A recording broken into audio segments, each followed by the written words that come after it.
રાજેન્દ્ર પ્રભુજી, આપ પ્રાર્થના લઈ શકો છો, ટાઈમ થઈ ગયો છે. हाँ जी प्रभु। हरे कृष्ण। श्री प्रभुपाद प्रणीत। नमो ओम विष्णुपादाय कृष्ण पृष्ठाय भूतले श्रीमते भक्ति वेदांत स्वामिनि इति नामिने। नमस्ते सरस्वती देवे गौरवाणी प्रचारिणे निविशेष शून्यवादी पार्श्वात्य देशतारिणे। जय श्री कृष्ण चैतन्य प्रभु नित्यानंद श्री अद्वैत गदाधर श्रीवासादि गौर भक्त वृंद। हरे कृष्ण कृष्ण कृष्ण हरे हरे, हरे राम राम राम हरे हरे। हरे कृष्ण प्रभु। हरे कृष्ण प्रभुजी, धन्यवाद प्रभुजी। हरे कृष्ण, जय श्री कृष्ण सर्वे ने। हरे कृष्ण, जय श्री कृष्ण प्रभु। हरे कृष्ण एवरीवन। મહેશ પ્રભુજી, ચિંતન પ્રભુજી, રાજેન્દ્ર પ્રભુજી, આપ સૌને ખૂબ ખૂબ ધન્યવાદ ફરીથી રિપીટ કરવા માટે, અને જે નવા ભક્તોગણ જે જોઈન કર્યું છે બધાને પણ ખૂબ ખૂબ ધન્યવાદ. તો ચાલો આપણે આજે શરૂ કરીએ. ભગવાન શ્રી કૃષ્ણના આશીર્વાદથી, શ્રીલા પ્રભુપાદના કૃપાથી અને મેંગ્લોર સ્થિત ઇસ્કોન મંદિરના અધ્યક્ષ શ્રી નમનિષ્ઠા દાસના આપણે આયોજન હેઠળ આપણે 18 દિવસનો યજ્ઞ શ્રીમદ ભગવદ્ ગીતાનો કોર્સ ઓનલાઈન શરૂ કરવા જઈ રહ્યા છે. તે બદલ આપ સૌને ખૂબ ખૂબ ધન્યવાદ અને ખૂબ ખૂબ અભિનંદન કે આપે આટલો સરસ નિર્ણય લીધેલો છે આ 18 દિવસનો ભગવદ્ ગીતાનો ઓનલાઈન કોર્સ કરવાનો. અને સૌને વિનંતી કે આપ સૌ મારી સાથે આપણે 18 દિવસ જોડાયેલા રહેજો, કારણ કે ડેફિનેટલી આમાં આપણને ઘણું બધું જ્ઞાન મળશે. ઘણી બધી ચીજમાં આપણું કોઈ કન્ફ્યુઝન હશે અથવા કોઈ ડાઉટ અથવા કોઈ ક્લેરિટી નહીં હશે તો એ આપણી ક્લિયર થશે અને આપણને એક નવું જીવન જીવવાનું માર્ગદર્શન મળશે. અને ભગવાન શ્રી કૃષ્ણની જ પ્રાર્થના કે મને એ બુદ્ધિ આપે, મને જ્ઞાન આપે, મને શબ્દ આપે, મને વાચા આપે, જેથી કરીને આપણે 18 દિવસનો જે યજ્ઞ શરૂ કરવા જઈ રહ્યા છે એ સરસ રીતે આપણે સંપન્ન કરીએ. તો ચાલો ફરીથી આપ સૌને ખૂબ ખૂબ ધન્યવાદ અને અભિનંદનની સાથે આપણે શરૂ કરીએ. આજનો આપણો જે પહેલો દિવસ છે આમાં આપણે થોડુંક બેકગ્રાઉન્ડ અને ઇન્ટ્રોડક્શન ઓફ ભગવદ્ ગીતા સમજશું અને પહેલો અધ્યાય બી આપણે કવર કરશું. પહેલો અધ્યાય છે જે છે આપણે અર્જુન વિષાદ યોગ. તો સૌ પ્રથમ આપણે ભગવદ્ ગીતાનો મિનિંગ સમજી લઈએ. ભગવદ્ ગીતાનો અર્થ શું છે? ભગવદ એટલે કે ભગવાન અને ગીતા એટલે કે ગીત, એટલે કે ભગવાન શ્રી કૃષ્ણના મુખેથી નીકળેલું, એમના કંઠસ્થમાંથી નીકળેલું, એમના પોતાના દ્વારા ગવાયેલું આ ગીત ભગવાન શ્રી કૃષ્ણ આપણને પ્રદાન કરવા જઈ રહ્યા છે. ભગવાન શ્રી કૃષ્ણે અર્જુનને આપણે આ ભગવદ્ ગીતા સંભળાવી હતી અને એ અર્જુન અને ભગવાન શ્રી કૃષ્ણ વચ્ચે એક સંવાદ રૂપી, એક ડાયલોગ રૂપી આપણે આ ભગવદ્ ગીતા સાંભળી હતી બંને જણાએ અને આપણને એનો પ્રસાદ આજે મળી રહ્યો છે. આમાં ટોટલ 700 શ્લોક છે. 700 શ્લોકનું કેવી રીતે વિભાજન થયેલું છે એ પણ આપણે જોશું. તો હવે આપણે આગળ જોઈએ કે આમાં શું શું આપણે જાણશું. સૌ પ્રથમ આપણે ભગવદ્ ગીતામાં આપણે 5 ટોપિક કવર કરશું. 5 ઇમ્પોર્ટન્ટ ટોપિક છે. સૌ પ્રથમ આપણને ભગવાન વિશે જ્ઞાન મળશે કે ભગવાન કોણ છે, ભગવાનનું ઐશ્વર્ય શું છે, ભગવાને આ ભૌતિક પ્રકૃતિ કેવી રીતે સર્જેલી છે, ભગવાન આ ભૌતિક પ્રકૃતિના કેવી રીતે ધારણ કરતા છે, કેવી રીતે પોષણ કરતા છે અને કેવી રીતે આ સરસ રીતે બધાનું આયોજન કરેલું છે ભગવાન શ્રી કૃષ્ણએ. અને ત્યારબાદ ભગવાન શ્રી કૃષ્ણ આપણને એ પણ જણાવશે કે મારી ભક્તિમાં બી કેવી રીતે પરોવાઈ શકાય અને કેવી રીતે મારી ભક્તિમાં જે પરોવાય છે એ લોકોને મોક્ષ અથવા મુક્તિ મળી શકે છે. ત્યારબાદ બીજો ટોપિક આપણને જાણવા મળશે આમાં જીવ વિશે, એટલે કે બહુ અગત્યનું આપણને જ્ઞાન મળશે કે જે આપણે આપણી શરીરને જે આપણું બહુ જ મહત્વનું આપણે સમજીએ છીએ એ આપણને ક્લિયર થશે કે ભાઈ આપણે શરીર નથી પણ આપણે આત્મા છે. અને આત્માના આપણને એકવિક લક્ષણો શું છે, કેરેક્ટરિસ્ટિક ફીચર શું છે, એ પણ આપણને જાણવા મળશે. અને સૌથી એનાથી વધારે આપણને જ્યારે આપણે મૃત્યુ પામીએ છીએ ત્યારે આપણી આત્મા એક શરીરમાંથી બીજા શરીરમાં, એટલે કેવી રીતે માઇગ્રેટ થાય છે, કેવી રીતે એની આખી માઇગ્રેશન પ્રોસેસ છે, એની સાથે શું શું કેરી ફોરવર્ડ કરીને જાય છે અને નવા શરીરમાં કેવી રીતે એ પ્રવેશે છે, એના બારામાં બી આપણને બહુ સરસ રીતે જ્ઞાન મળશે. અને ત્રીજું છે આપણે પ્રકૃતિ. પ્રકૃતિ એટલે કે આપણે આ જે દર્શનીય જે એન્વાયરમેન્ટ જે છે, બહારની જે એક્સટર્નલ એન્વાયરમેન્ટ છે એ. હવે એક્સટર્નલ એન્વાયરમેન્ટમાં આપણે ડેફિનેટલી જાણીએ છીએ કે 5 આપણે તત્વો છે: આકાશ, વાયુ, અગ્નિ, જળ અને પૃથ્વી. એ સિવાય 3 અવ્યક્ત પ્રકૃતિ છે જે ભગવાન શ્રી કૃષ્ણ આપણને સમજાવશે 14મા અધ્યાયમાં, કે ગુણત્રય વિભાગ યોગ, એટલે કે સતોગુણ, રજોગુણ, તમોગુણ એ પણ પ્રકૃતિમાં આવી જાય છે. હું બધાને મ્યુટ કરી દઉં છું કે જેથી કરીને ડિસ્ટર્બન્સ ન થાય. આપ પણ સર્વેને વિનંતી કે પ્લીઝ આપ પોતાને મ્યુટ રાખજો. આપણે અંતમાં ડેફિનેટલી ક્વેશ્ચન આન્સર લેશું. અને એ બારામાં પ્રકૃતિના આપણને જાણવા મળશે. ત્યારબાદ ભગવાન શ્રી કૃષ્ણ આપણને એ પણ જણાવશે કે આ પ્રકૃતિની માયામાં જ્યારે આપણે ભૌતિક સંસર્ગમાં આપણે જન્મ લઈએ છીએ અને એના સંસર્ગમાં આવી જઈએ છીએ, તો એ કેવી રીતે એના પ્રભાવ હેઠળ, કેવી રીતે એના નીચે હેઠળ આપણે આવીને બધા કર્મોને આપણે કરીએ છીએ, અને કેવી રીતે પ્રકૃતિને આપણે ઓળંગીને અથવા આપણે કહી શકીએ કે જે ગુણાતીત આપણે કરવાનું છે, એટલે ગુણોથી અધિક, એટલે ગુણાની આપણે ઉપર ઉઠવાનું છે. એટલે કે સતોગુણ, રજોગુણ, તમોગુણની આપણે ઉપર ઉઠીને મુક્તિ અને મોક્ષનો દ્વાર આપણો ખોલવાનો છે. એ પણ ભગવાન શ્રી કૃષ્ણ આપણને બહુ સરસ રીતે સમજાવશે. ત્યાર પછી કર્મ. કર્મ ડેફિનેટલી આપણે બહુ ઇમ્પોર્ટન્ટ ચીજ છે. 18 અધ્યાયમાંથી 2 અધ્યાય સ્પેસિફિકલી આપણે આમાં ભગવાન શ્રી કૃષ્ણ આપેલા છે. 3જો અધ્યાય કર્મયોગ અને 5મો અધ્યાય પણ કર્મયોગ છે, જેમાં ભગવાન શ્રી કૃષ્ણ આપણને કર્મ વિશે સમજાવશે. કર્મ કેવી રીતે કરવું જોઈએ, કર્મ કોને કહેવાય એ ભગવાન શ્રી કૃષ્ણ સમજાવશે. કર્મ કેટલા ટાઈપના હોય એ આપણને સમજાવશે, કે કર્મ શું છે, અકર્મ શું છે, વિકર્મ શું છે, એ બધી ટાઈપનું આપણને જ્ઞાન મળશે. અને કર્મ પણ કોણ કરે છે એ પણ આપણને સરસ રીતે સમજાવશે, કે કેવી રીતે આપણે પ્રકૃતિના હેઠળ આવીને આપણે કર્મ કરીએ છીએ. ત્યાર પછી અંતમાં આપણને કાળ. કાળ એટલે કે સમયનું જ્ઞાન આપણને મળશે. 4થા અધ્યાયમાં ભગવાન શ્રી કૃષ્ણ આપણને સરસ રીતે સમજાવે છે કે ભાઈ આ સૃષ્ટિને બધાના કેટલા વર્ષોથી બધી છે, અને કેવી રીતે અવિનાશી છે, અને સાથે સાથે કેવી રીતે પ્રલય થાય છે, પ્રલય થઈને પાછી કેવી રીતે પુનર થાય છે, એ બધું આપણને સરસ રીતે ભગવાન શ્રી કૃષ્ણ 4થા અધ્યાયમાં કાળ વિશે એટલે કે સમય વિશે જ્ઞાન આપશે. ઇન્ક્લુડિંગમાં આપણે બ્રહ્માનું પણ આપણે જોશું કે ભાઈ બ્રહ્માનું પણ એક સ્પેસિફાઈડ આયુષ્ય છે, એ નિશ્ચિત છે. ત્યાર પછી આપણા પૃથ્વીનો આપણે પ્રલય થશે અને ફરીથી પાછું નિર્માણ નહીં થશે. તો આ રીતે આપણને 5 મેઇન તત્વ છે, 5 મેઇન ચીજ જે છે આપણને આ ભગવદ્ ગીતાના 18 દિવસમાં આપણને એની આપણે સરસ રીતે થોડું ઘણું આપણે ચીજ ડીપમાં સમજશું, થોડી ઘણી આપણે આઉટલાઈન આપણે એની ઝાંખી લેશું, એવી રીતે આપણને સમજાશે. હવે આપણે જોઈએ કે ભાઈ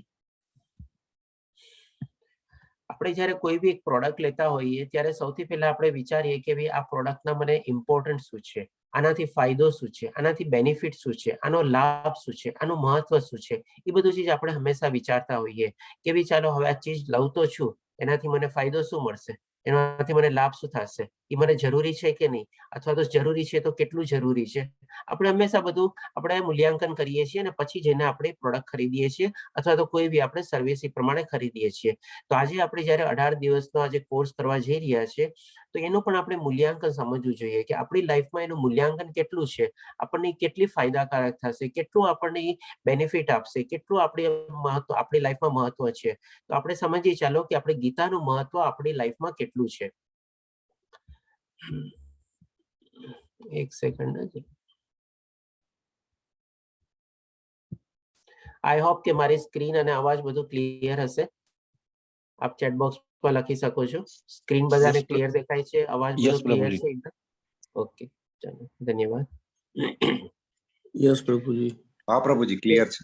ઓકે, તેજસ પ્રભુજી કઈ જરા ડિસ્ટર્બન્સ હોય તો કહી દેજો, તો એ પ્રમાણે હું અહીં એડજસ્ટ કરી લઉં. હા પ્રભુજી, હા.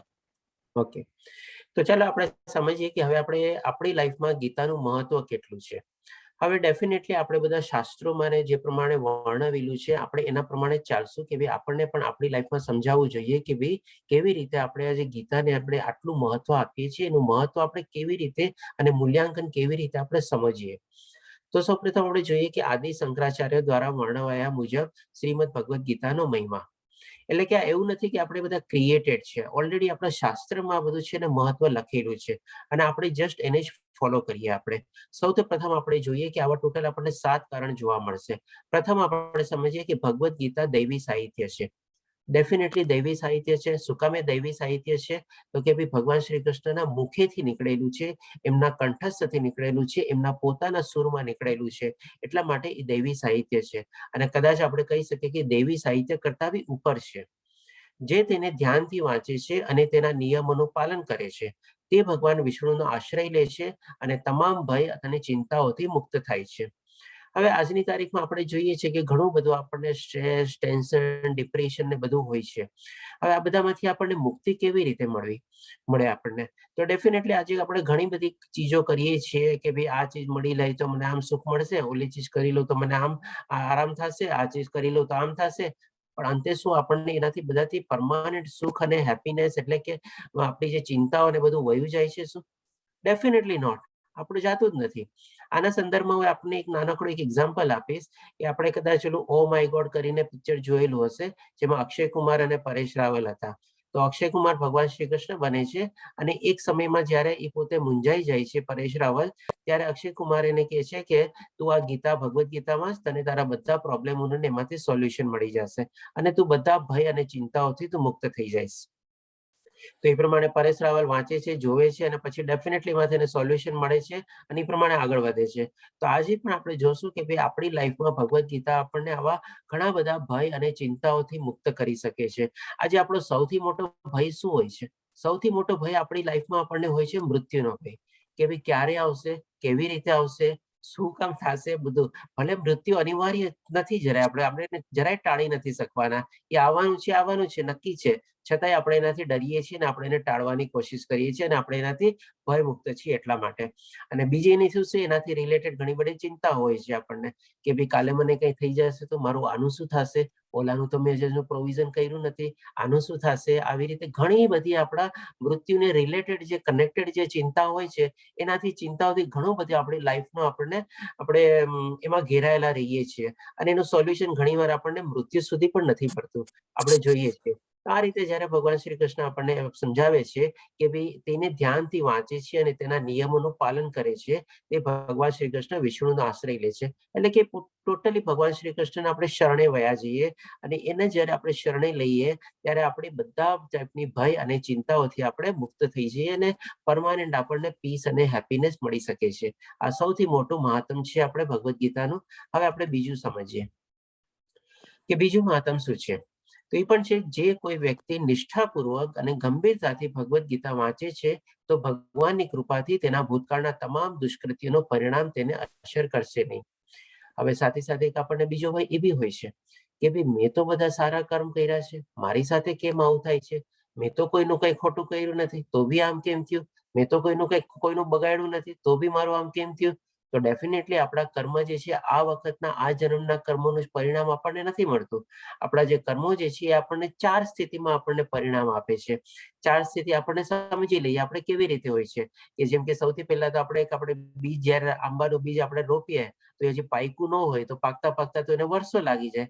કદાચ હોઈ શકે નેક્સ્ટ જનરેશનને એના બેનિફિટ મળે. તો એવી જ રીતે કર્મોની પણ આપણને ગતિ નેક્સ્ટ જન્મમાં બી મળી શકે છે. બીજી સ્થિતિ હોય છે કે માની લો આંબો આસ્તે આસ્તે ઉગે છે, એટલે કે મોટો થાય છે અને થોડો જે મોટો થાય એમાં પછી ફળ આવવાની તૈયારી થતી હોય. એવા કર્મોને પણ આપણને રિઝલ્ટ મળતા ઘણો બધો ટાઈમ લાગે. આવી જ રીતે આપણને હોઈ શકે ત્યારે આપણને નેક્સ્ટ જન્મમાં મળે. ત્રીજી ગતિ હોય છે કે ચાલો હવે આંબામાં ફળ આવી ગયો, હવે ફળ પાકું તો હોતું નથી, સીધે પાકું ફળ તો આવે નહીં, એમાં પેલા કાચું ફળ આવે. તો ડેફિનેટલી હજી એ કર્મોનું પણ રિઝલ્ટ આપણને હજી થોડા લાંબા સમય પછી મળશે.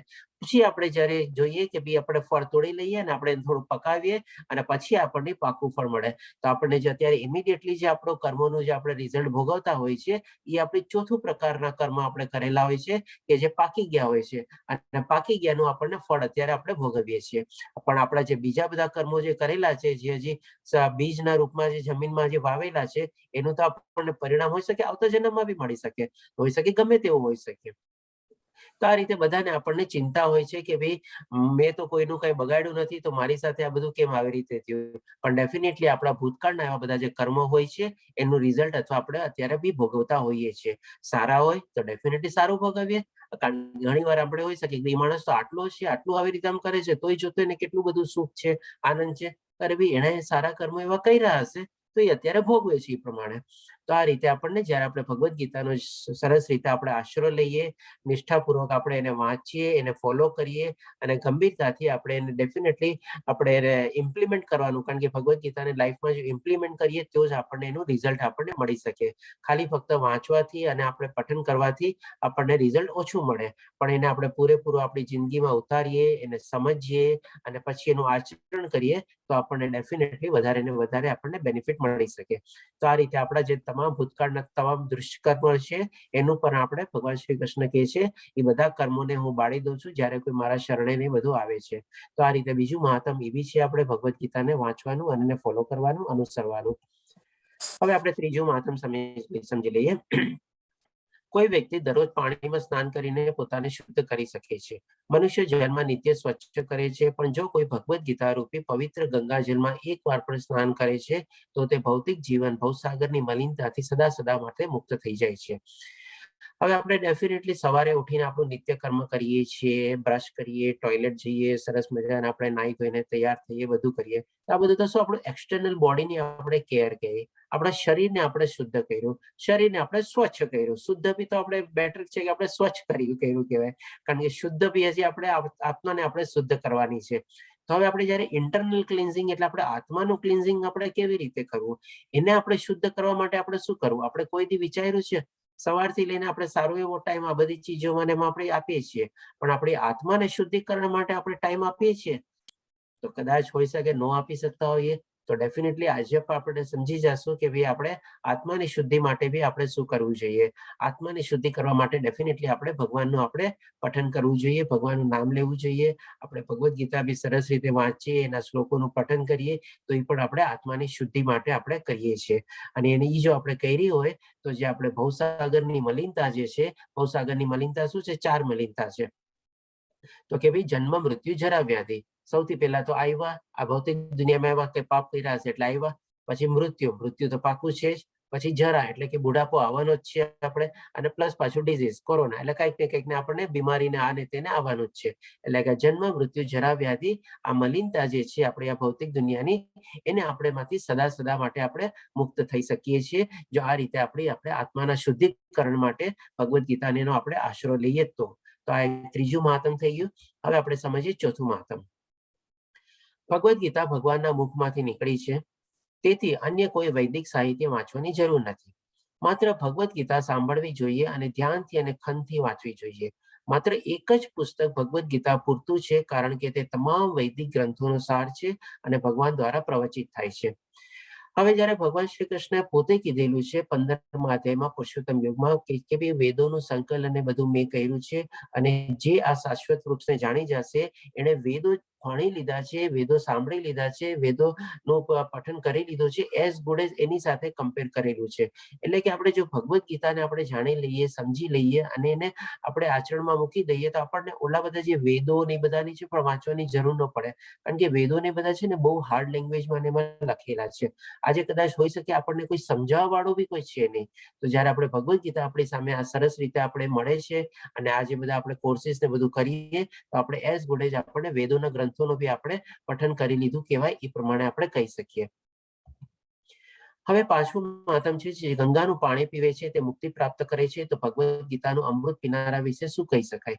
ભગવદ્ ગીતા મહાભારતનું અમૃત છે અને તે ભગવાન શ્રી કૃષ્ણ મૂળ વિષ્ણુ દ્વારા વર્ણવવામાં આવ્યું છે. હવે ડેફિનેટલી જેમ આપણે ગયા ઓલામાં જોઈ ગયા, આપણે વેદોનું પણ આપણે જો જ્ઞાન આપણે મેળવવું હોય તો એ પણ આપણે ભગવદ્ ગીતામાંથી મળી જાય છે. જે પ્રમાણે કહે છે કે ભાઈ વેદોનું સારાંશ ઉપનિષદમાં છે અને ઉપનિષદનો સારાંશ ભગવદ્ ગીતામાં છે, અને જે ભગવદ્ ગીતા વાંચી લે સરસ રીતે એને વેદો અને ઉપનિષદનો પણ સારાંશ અને ભાવાર્થ જે છે એ બધું એમાંથી સમજાઈ જાય ભગવદ્ ગીતા વાંચવાથી. તો હવે એ રીતે બીજી ભગવાન શ્રી કૃષ્ણ આપણને અહીંયા મહાત્મ આપણે સમજાવે છે કે આપણે જે ગંગાનું પાણી પીએ છીએ, ઘણી વાર આપણે શું છે કે માણસો બહુ બીમાર હોય, છેલ્લી ઘડીમાં હોય, એના છેલ્લા શ્વાસો ગળતા હોય, ત્યારે આપણે શું એના મુખમાં ગંગાજળને આપીએ કે જેથી કરીને એની સદગતિને એવી થાય અથવા એને મુક્તિ મળે. તો હવે જો ગંગાજળ પીવાથી મુક્તિ મળી શકતી હોય તો અહીંયા છે કે ભાઈ ભગવદ્ ગીતાનું જે અમૃત પીવે. હવે આ અમૃત શું છે? મહાભારતનું એક અમૃત છે. એટલે કે ભગવાન શ્રી કૃષ્ણે પોતાના મુખેથી આપણને આપેલું છે અમૃત. હવે એ જો આપણને મળી જાય તો ડેફિનેટલી આપણો ઉદ્ધાર અથવા તો મુક્તિના દ્વાર હંમેશ માટે ખુલી જાય. આ પણ એક આપણે બહુ મોટું ગીતાનું મહત્વ સમજી શકીએ.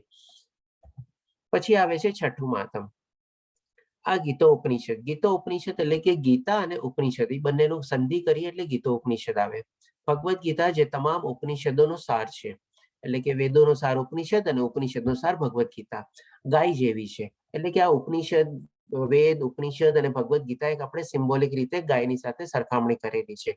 અને ગ્વાલબાલા તરીકે ઓળખાવતા ભગવાન શ્રી કૃષ્ણ આ ગાયને દૂધ પીવડાવે છે. એટલે ભગવાન શ્રી કૃષ્ણ યદુવંશના હતા અને પોતે ગ્વાલા હતા. તો એ રીતે એ આપણે ગાયને દોહે છે. અર્જુન એક વાછરડા જેવો છે. હવે આપણે જયારે ગાયને દોહતા હોઈએ, આપણે ગાયમાંથી દૂધ નીકાળતા હોઈએ, ત્યારે જો એનું સામે વાછરડું ઊભું હોય ને તો ગાય છે ને માતા તરીકે બહુ સરસ રીતે અને બહુ સારું એવું દૂધ નહીં આપે. તો એવી જ રીતે જયારે ભગવાન શ્રી કૃષ્ણ મહાભારતના અમૃત રૂપી ભગવદ્ ગીતા જયારે અર્જુનને સંભળાવી હતી ત્યારે અર્જુન એક વાછરડા તરીકે હતો અને ભગવાન શ્રી કૃષ્ણ આપણને વેદ અને ઉપનિષદનું જે બધું જ્ઞાન હતું એ અમૃત રૂપી પીરસી રહ્યા હતા. એટલે કે અર્જુન વાછરડા રૂપી હતો અને આપણે જે વેદ અને ઉપનિષદને આપણે ગાય તરીકે લઈએ અને ભગવાન શ્રી કૃષ્ણ એ ગાયને દોહે છે અને અમૃત રૂપી આપણને એ જ્ઞાન આપણને પરોસે છે. અને બધા વિદ્વાન અને શુદ્ધ ભક્તો ભગવદ્ ગીતાના દૂધના અમૃત પીનારા છે. તો ડેફિનેટલી આજે આપણે જે બધા વિદ્વાન અને આપણે પણ અત્યારે શુદ્ધ ભક્ત કહી શકીએ આપણે પોતાને કે ભાઈ આપણે સરસ મજાનો આપણે ગીતાનો અત્યારે કોર્સ જોઈન કરી રહ્યા છીએ. આપણે એને એટેન્ડ કરશું, બધો એનો લાભ મેળવશું, આપણે એનું આચરણ કરશું તો ડેફિનેટલી આપણે પણ એક ભક્તની કેટેગરીમાં આવી ગયા. અને ડેફિનેટલી જે બધા વિદ્વાનો છે અને બધા સારા સારા મોટા મોટા ભક્તો છે બધા અમૃત દૂધનું અમૃત એટલે કે ભગવદ્ ગીતાનું પઠન કરેલું છે અને પોતાની લાઈફમાં એ પ્રમાણે આચરણ કરેલું છે. તો આ થઈ ગયું આપણે છઠ્ઠું માતમ. હવે છેલ્લું માતમ સમજી લઈએ, સાતમું. આજના યુગમાં લોકો એક શાસ્ત્ર, એક ભગવાન, એક ધર્મ અને એક વલણ માટે ખૂબ જ આતુર છે. તેથી સમગ્ર વિશ્વ માટે એક જ શાસ્ત્ર હોવું જોઈએ, ભગવદ્ ગીતા. સમગ્ર વિશ્વ માટે એક જ ભગવાન છે, દેવકીના પુત્ર શ્રી કૃષ્ણ.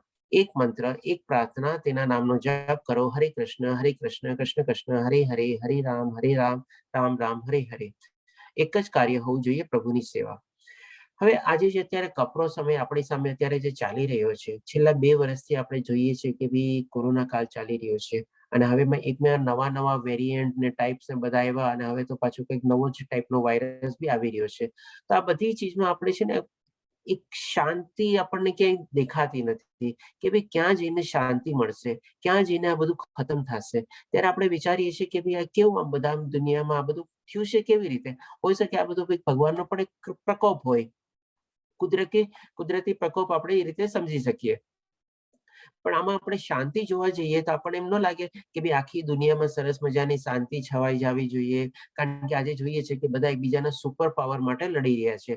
આથી એક કન્ટ્રી પોતાને સુપર પાવર એસ્ટાબ્લિશ કરવા માંગે છે, અહીંયાથી બીજો કન્ટ્રી એને પોતાને સુપર પાવર એસ્ટાબ્લિશ કરવા માંગે છે અને કન્ટિન્યુઅસ એક ટાઈપનું સાયલેન્ટ જે આપણે કહીએ ને વર્લ્ડ વોર ચાલી રહ્યો છે.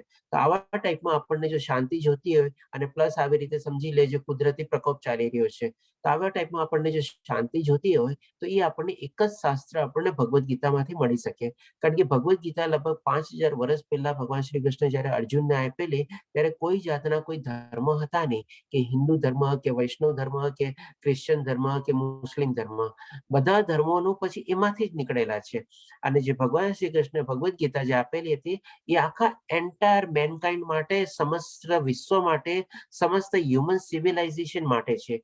એક કોઈ પર્ટિક્યુલરલી રિલિજિયન અથવા ધર્મને રેસ્ટ્રિક્ટેડ નથી, બધા માણસો માટે છે. એ માણસ કાળો હોય, ગોરો હોય, સ્ત્રી હોય, પુરુષ હોય, ઇન્ડિયામાં રહેતો હોય, અમેરિકામાં રહેતો હોય કે ગમે ત્યાં રહેતો હોય, કારણ કે ભગવાન બધામાં એક જ આત્મા વસેલી છે અને ભગવાન શ્રી કૃષ્ણ એ જ આખું સમજાવ્યું છે. એટલે કે જો આ જ રીતે બધાને અનુસરે, બધાને સમજી જાય તો આખા સમગ્ર વિશ્વમાં કેટલી સરસ શાંતિ સ્થપાઈ જાય અને એ રીતે આપણે શાંતિનો આપણે અનુભવ કરી શકીએ કે હા બસ છે.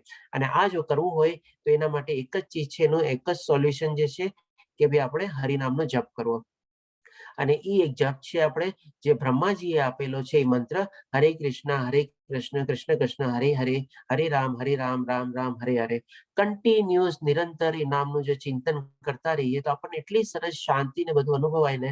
એકવાર જસ્ટ આપણે એક્સપેરિમેન્ટલ બેસિસ ઉપર કરી રહેજો કે 24 કલાકમાંથી આપણે કન્ટિન્યુઅસ આખો દિવસ આપણે ભગવાનનું જ નામ લઈએ, આ નામનું જપ કરીએ, બહુ શાંતિ પીસફુલ આપણને અનુભવાશે. તો આ છે આપણે ભગવદ્ ગીતાના આપણે 7 મહાત્મ્ય કે ભાઈ ઇમ્પોર્ટન્સ શું છે, બેનિફિટ શું છે, ફાયદા શું છે, લાભ શું છે, આપણા માટે કેટલી અગત્યની ચીજ છે ભગવદ્ ગીતા. હવે આપણે જોઈએ કે આપણે જે શરૂ કરશું અત્યારે, ભગવદ્ ગીતા એક મહાકાવ્ય શાસ્ત્ર છે જેમાં આપણી બધી સમસ્યાનો જવાબ છે. હવે આ ચીજ આપણે થોડી સરસ રીતે સમજી લઈએ કે આપણે શું છે કે ભાઈ આ દુનિયામાં આવી તો ગયા, હવે આપણને ખબર છે કે ભાઈ આપણે ક્યાં જવાનું છે. આજે જેમ કે કોઈ બી માણસને આપણે પૂછીએ શું છે, શું ખબર છે, કેમ છે, સુખ મળે આપણને ન્યૂઝ, હા ચાલે છે, બરાબર છે, ઠીક છે, ઠંડુ ગરમ છે, નરમ ગરમ ચાલ્યા કરે છે. પછી જયારે આપણે એને બીજું પૂછીએ ને કે ભાઈ ઠીક છે, શું ચાલ્યા કરે છે, ક્યાં જવા માટે ચાલ્યા કરે છે, કેવી ગતિએ ચાલ્યા કરે છે, ત્યારે વિચાર, અરે આ શું, ક્યાં જવાનું છે મારે, ક્યાં ચાલવા જવાનું છે, તો એ સમજાય નહીં. એટલે કે આપણે બસ ખાલી જસ્ટ આપણી લાઈફને છે ને ચલાવી રાખીએ છીએ, લાઈફને કાઢી રાખીએ છીએ. આપણી લાઈફનું લક્ષ્ય શું છે એ આપણને ઘણા લોકોને ખબર નથી હોતી કે ભાઈ આપણું લક્ષ્ય આપણે કેવી રીતે શું છે જાણવું ને, અને એ લક્ષ્યને પ્રાપ્ત કરવા માટે આપણે શું શું કરવું જોઈએ. તો આ જે ભગવદ્ ગીતા છે ને એક આપણે એક જાતની મેન્યુઅલ આપણે કહી શકીએ. આના સંદર્ભમાં એક હજી આપણે બીજો એક્ઝામ્પલ લઈએ. માની લો કે આપણે એક નવો મોબાઈલ લાવ્યા ઘરે. હવે નવો મોબાઈલ આપણને સરસ રીતે ગિફ્ટ પેકમાં ને એમાં મળેલો છે. આપણે ગિફ્ટ પેક ને બધું ખોલ્યું ને અને જોઈએ તો એમાં સૌથી પહેલા હેન્ડસેટ નીકળે, પછી એમાંથી અંદરથી ઓલું ચાર્જર ટાઈપના વાયર વાળું નીકળે, પ્લગ વાળું નીકળે, કઈ બીજા નાના નાના પ્લગ ને જે બધા કહેતા હોય યુએસબી કે આ જે બધા હોય એ બધા નીકળે. અને બધું નીકળ્યા પછી આપણે જોઈએ કે લાસ્ટમાં એક સરસ મજાની થોડી જાડી અને ઝીણા ઝીણા અક્ષરમાં લખેલી ચોપડી હોય. હવે ચોપડીનું મહત્વ શું છે? હવે આજે જેમ કે લાઈફમાં આપણને જે મોબાઈલ એટલી બધી યુઝ ટુ થઈ ગયું છે કે ઘણો બધો ચાલવા તો આપણને આવડી જ ગયું હોય કે ચલાવી લઈએ. પણ હવે જયારે આપણે કોઈ સારો મોબાઈલ લીધો હોય, એડવાન્સ ફીચર વાળો મોબાઈલ લીધો હોય અને જે નવા નવા ફીચર આપણને જાણવા હોય ત્યારે આપણે શું કરીએ, લાઈફ જે મેન્યુઅલ હોય એ જે જાડી ચોપડી છે જેમાં ઝીણા ઝીણા અક્ષરે લખેલું છે એને યુઝર મેન્યુઅલ હોય. યુઝર મેન્યુઅલને આપણે ફોલો કરવું પડે. અને ફોલો કર્યા પછી આપણે જેના નવા અને એડવાન્સ ફીચર ને બધા છે એ આપણે શીખી શકીએ. તો એવી જ રીતે આપણે લાઈફમાં આવી ગયા. હવે લાઈફમાં જેમ આપણે ચાલે છે, નરમ ગરમ ચાલે છે, બધાનો જે ઉત્તર જો આપણે જોતો હોય કે ભાઈ ક્યાં ચાલે છે, કેવી ગતિએ ચાલે છે, શું કામે ચાલે છે, એ બધું જે આપણે જો સમજીએ ને કોઈ આપણને પૂછે તો ત્યારે આપણને ભગવદ્ ગીતા આપણી લાઈફની મેન્યુઅલ તરીકે આપણને મળી શકે. ના ભાઈ મને મારા જીવનનું લક્ષ્ય ખબર છે, મારે કેવી રીતે લક્ષ્ય પ્રાપ્ત કરવું છે એની મને મેથડ ખબર છે, કઈ ગતિએ પ્રાપ્ત કરવું છે એ પણ મારે ડિસાઈડ કરવાનું છે. તો આ રીતે આપણે આપણી લાઈફને સરસ રીતે ચલાવી શકીએ. અને જો એ રીતે આપણે ચલાવીએ તો આપણે સંપૂર્ણ આપણે ચિંતા અને બધા ટેન્શનમાંથી મુક્ત થઈ શકીએ. હવે આપણે સમજીએ કે ભાઈ મોટા મોટા લોકોએ ગીતાને કેવી રીતે પોતાની લાઈફમાં લીધેલી છે. તો સૌપ્રથમ આપણે જોઈએ કે મહાત્મા ગાંધી. મહાત્મા ગાંધી કહે છે કે આધ્યાત્મિક શબ્દકોશ છે. શબ્દકોશ એટલે કે શું? ડિક્શનરી. એટલે કે આધ્યાત્મિક એટલે કે સ્પિરિચ્યુઅલ અથવા રિલિજિયસ. જે કંઈ પણ નોલેજ જ્ઞાન જોતું હોય સ્પિરિચ્યુઅલ અથવા રિલિજિયસ જ્ઞાન આપણને એમાંથી મળી જાય છે આપણને. અને પછી એવા એ રીતે ઘણા બધા આ પૃથ્વીના જે મોટા મોટા સારા સારા જે નેતા થઈ ગયા છે, કહેવાતા નેતા નહીં પણ જે સાચી રીતમાં સારા નેતા છે, જે દેશ હિતમાં અને એના પ્રજાની હિતમાં કામ કરે છે, એ લોકો માટે પણ ઘણા બધા ભગવદ્ ગીતા પ્રેરણાદાયી છે. આજે હોઈ શકે આપણને આજે ઇન્ડિયાના પ્રાઇમ મિનિસ્ટર કદાચ ફોલો કરતા હોય અને એવી જ રીતે તમે સર્ચ કરજો, વર્લ્ડના બી ઘણા બધા એવા જે મહાન નેતા છે એ લોકો આ પુસ્તકને આજની તારીખમાં બી ફોલો કરી રહ્યા છે. તો હવે જોઈએ કે આ રીતે આપણે મહાત્મા ગાંધી શું કહે છે. જે સાધક શ્રીમદ ભગવદ્ ગીતાના અમૃત વચનો ધ્યાન ધરશે તેઓ હર હંમેશ તાજગી સભર આનંદ મેળવશે અને નિત્ય નવા જ્ઞાનનો અર્થનો બોધ પામશે. ડેફિનેટલી આપણને આનંદ તો મળવાનો જ છે, પણ સાથે સાથે ગાંધીજી શું કહે છે કે ભાઈ નવા જ્ઞાનના અર્થનો બોધ પામશે. હવે ભગવદ્ ગીતા છે ને એક વાર વાંચવાથી 100% સમજાય નહીં. હું પણ આજે વાંચું છું ને તો મને પણ એમાંથી કંઈક ને કંઈક નવી નવી ચીજમાંથી જ્ઞાન મળે છે. અથવા તો કોઈ ચીજ જો પેલા બીજી રીતે સમજતો, હવે મારું વિઝન ઓર ક્લિયર થાય છે. હવે મને ઓર એક્સપાન્ડેડ વેમાં, બ્રોડન્ડ વેમાં બીજા નવા અર્થથી સમજાય છે. આ રીતે આપણે જેટલી વાર હોઈ શકે આપણે ભગવદ્ ગીતાનું આપણે પઠન કરવું જોઈએ. અને એવી જ રીતે આપણે આ 20મી સદીના એક બહુ મોટા સાયન્ટિસ્ટ છે આલ્બર્ટ આઇન્સ્ટાઈનનો આ ફોટો છે. એનું કહેવું છે કે જ્યારે હું ભગવદ્ ગીતા વાંચું છું અને ઈશ્વરે આ બ્રહ્માંડની રચના કેવી રીતે કરી તે વિશે વિચારું છું ત્યારે બાકીનું બધું અનાવશ્યક લાગે છે. હવે આપણે જોશું કે 7મા અધ્યાયમાં જ્ઞાન વિજ્ઞાન યુગમાં ભગવાન શ્રી કૃષ્ણ આપણને એટલું સરસ જ્ઞાન પ્રદાન કરી રહ્યા છે અને પણ સરસ મજાની એકદમ વિજ્ઞાન સાથે આપણને સમજાવે છે કે આ સૃષ્ટિને બધાનું રચના કેવી રીતે મેં કરેલી છે, કેવી રીતે હું ધારણ કરતા છું, કેવી રીતે એને મેનેજ કરું છું, કેવી રીતે એનું પોષણ કરતા છું, એ બધું સમજાવશે. ત્યારે આલ્બર્ટ આઇન્સ્ટાઈન જેવો સાયન્ટિસ્ટ કહે છે કે જ્યારે હું વિચારું છું ત્યારે મને લાગે છે કે આ બધું નકામું છે. તો ડેફિનેટલી આજે આપણે ભૌતિક દુનિયામાં આવીને ગમે તેટલી ડિગ્રી મેળવી લઈએ ને, જ્યારે આપણે જ્યાં સુધી ગીતાનું જ્ઞાન નથી લીધું ને ત્યાં સુધી આ બધું બેકાર છે, કોઈ વેલ્યુ જ નથી. અને એ જ્ઞાન મળી જાય ત્યારે આપણને લાગે કે હા, મેં કંઈક સાચું જ્ઞાન મેળવ્યું છે અને સરસ જ્ઞાન મેળવ્યું છે. કારણ કે બાકી બધું જ્ઞાન તો શું છે, આપણા શરીરની સાથે નષ્ટ જ થવાનું છે. પણ એ જે જ્ઞાન જે છે એ જ આપણી આત્માની સાથે કેરી ફોરવર્ડ થવાનું છે આવતા જન્મમાં. તો આ જ્ઞાન જ મેળવવું બહુ જરૂરી છે. અને આ જ જ્ઞાન છે ભગવાન શ્રી કૃષ્ણ આપણને એક અધ્યાયમાં એ બી સમજાવશે, એ શ્લોક દ્વારા લગભગ 20 કેરેક્ટરિસ્ટિક મૂકશે આપણી સામે અને કહેશે કે આ જ જ્ઞાન છે, આના સિવાયનું બધું અજ્ઞાન છે. તો આપણે એ પણ ત્યારે બહુ સરસ રીતે સમજશું. હવે આના સંદર્ભમાં એકવાર હું આપને કહી દઉં કે આપણે જ્યારે આગળ વધીએ કે આપની સમક્ષ જો અત્યારે ભગવદ્ ગીતા હોય, ઇસ્કોનની Bhagavad Gita as it is અથવા બીજી કોઈ બી ભગવદ્ ગીતા હોય તો સાથે રાખજો. અને જો ISKCON Bhagavad Gita as it is ન હોય તો હું આપ સૌને વિનંતી કરીશ કે પ્લીઝ આપ ખરીદી લેજો અત્યારે અને એ આપની સામે રાખજો. અને સાથે સાથે કાગળ અને પેન બી રાખજો, કારણ કે આપના બી ઘણા બધા એવા પ્રશ્નની હશે કે જેનો ઉત્તર આપને આ અધ્યાયથી લઈને 18મા અધ્યાય સુધી પાર્ટમાં મળતો રહેશે. એમાં પર્ટિક્યુલરલી 2 પ્રશ્ન એવા હોય છે કે જે બી કર્મ કોણ કરે છે, આપણે કરીએ છીએ કે આપણી આત્મા કર્મ કરે છે, અથવા તો કર્મ કરવા આપણે કેવી રીતે પ્રેરિત થઈએ છીએ, કર્મની ગતિ શું છે. આ બધાના સવાલ તમને જવાબ 18મા અધ્યાય સુધી મળતા જ રહેશે અમુક જગ્યાએ. બીજો એક કોમન પ્રશ્ન હોય છે કે ભાઈ આપણે જ્યારે શરીર છોડીએ છીએ ત્યારે આપણી આત્મા બીજા શરીરમાં કેવી રીતે પ્રવેશે છે, અથવા એ શું શું સાથે લઈને ચાલે છે. આ પ્રશ્નનો પણ જવાબ આપને 18મા અધ્યાય સુધી અલગ અલગ અધ્યાયમાં પાર્ટમાં મળતો રહેશે. તો આવા બીજા કોઈ બી આપના કોમન પ્રશ્ન કે કાંઈ બી હોય તો પ્લીઝ નોટ કરી શકો છો. આપણે એક એક જ્યારે અધ્યાય પૂરો સાથે સવાલ તો લેશું જ, પણ આ બધા જે કોમન પ્રશ્નો છે એનો તમને કન્ટિન્યુઅસ ઉત્તર મળતો રહેશે. તમે જસ્ટ નોટ ડાઉન કરતા રહેજો કે આ અધ્યાયમાં મને આ મળ્યું, આ અધ્યાયમાં મને આ મળ્યું. પછી લાસ્ટમાં જઈને તમે આખું બધાને કમ્બાઈન કરશો અને એક ચેઇન બનાવશો ત્યારે તમારા પ્રશ્નનો એકદમ સંપૂર્ણ રીતે આપને સવાલનો જવાબ મળી ગયો હશે અને બહુ ક્લેરિટી સરસ મજાની આવી જશે. અને ભગવદ્ ગીતા એટલા માટે સાથે રાખવાનું કહું છું કે આપણે જ્યારે આઉટલાઈન તરીકે લેશું 18 દિવસમાં, કારણ કે ડેફિનેટલી ભગવદ્ ગીતાને આપણે સમજવી બહુ મુશ્કેલ છે એકવારમાં, અને એ પણ પર્ટિક્યુલરલી એક દિવસમાં એક અધ્યાય સમજવો આપણે જે અત્યારે કવર કરી રહ્યા છે એ થોડું ઓર ડિફિકલ્ટ છે. તો ડેફિનેટલી આપણી સામે જો ભગવદ્ ગીતાની બધું હશે તો એમાંથી ક્રોસ રેફરન્સ તરીકે આપણે એ બી સમજી શકો છો. જેમ આપણે સ્કૂલમાં હોય ને કે ભાઈ આપણે પીરિયડ હોય, આપણી પાસે બુક ને બધું હોય, સર આવીને ખાલી આપણને ઇમ્પોર્ટન્ટ પોઈન્ટ્સ ને બધું આવીને સમજાવી જાય, પછી આપણે બુક તો વાંચવી જ પડે. તો એવી જ રીતે આપણે ભગવદ્ ગીતા તો વાંચવી જ પડશે.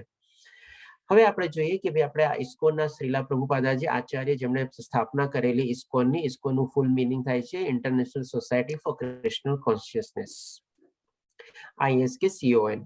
હા, વેદાંત સ્વામી પ્રભુપાદના ઉપદેશના આધારે આપણે ભગવદ્ ગીતાને ફોલો કરીએ છીએ.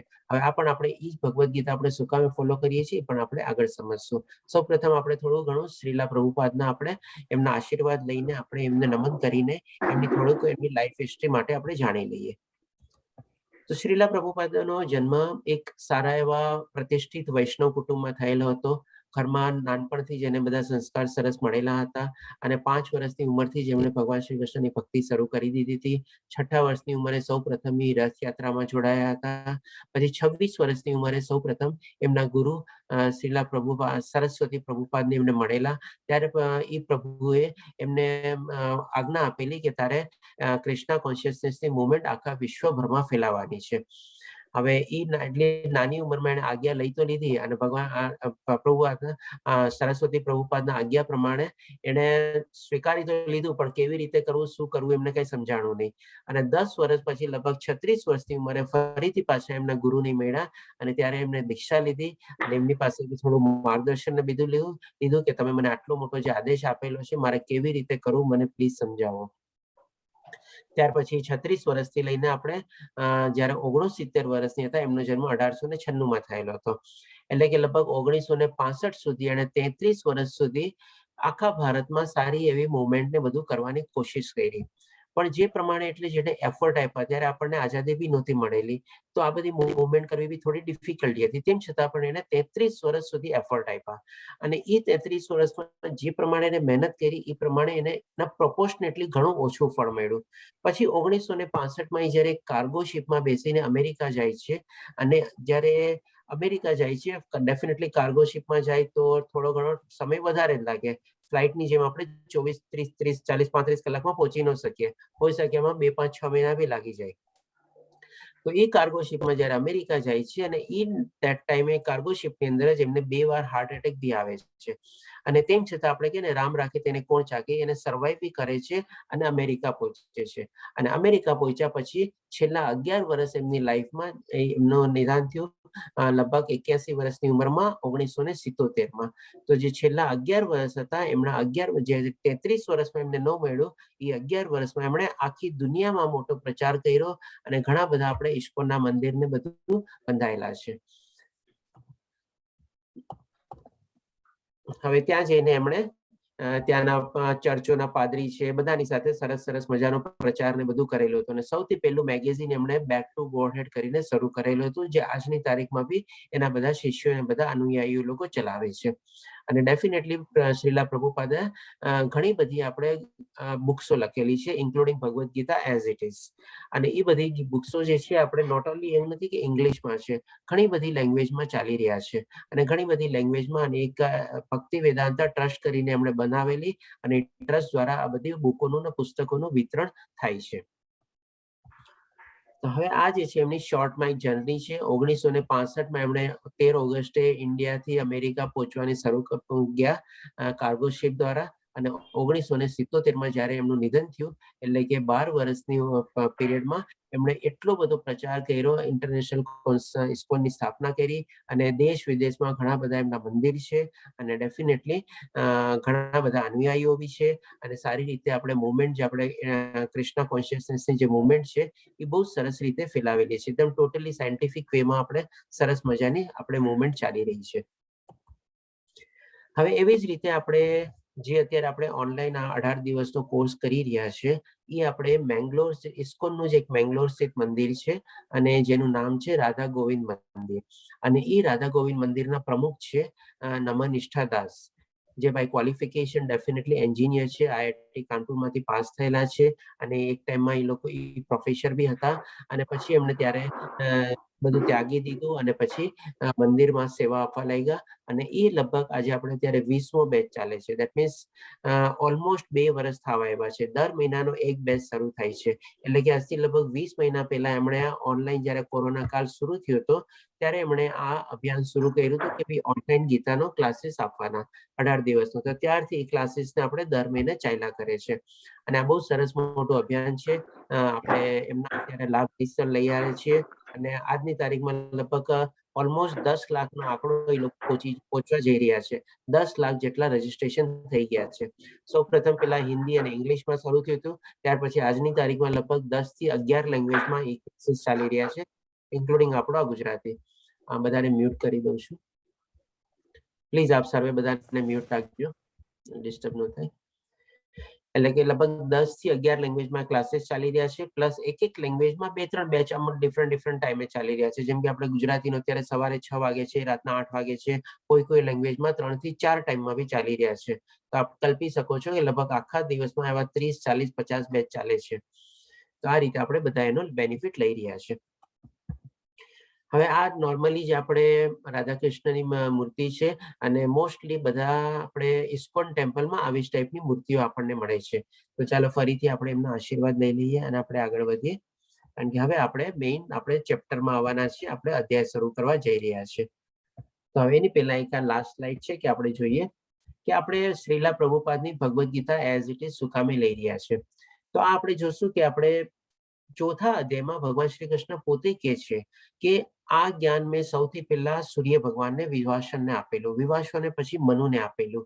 અને મનુ એટલે કે આપણે મનુષ્ય જાતિના સૌથી પહેલા પ્રોજેનેટર તરીકે આપણે કહી શકીએ. અને મનુએ પછી ઈક્ષ્વાકુને આપ્યું, અને ઈક્ષ્વાકુથી પછી આપણે બ્રહ્માજીને, એમના પુત્ર નારદને, અને પછી આપણે ગુરુ શિષ્ય પરંપરા ચાલી આવી.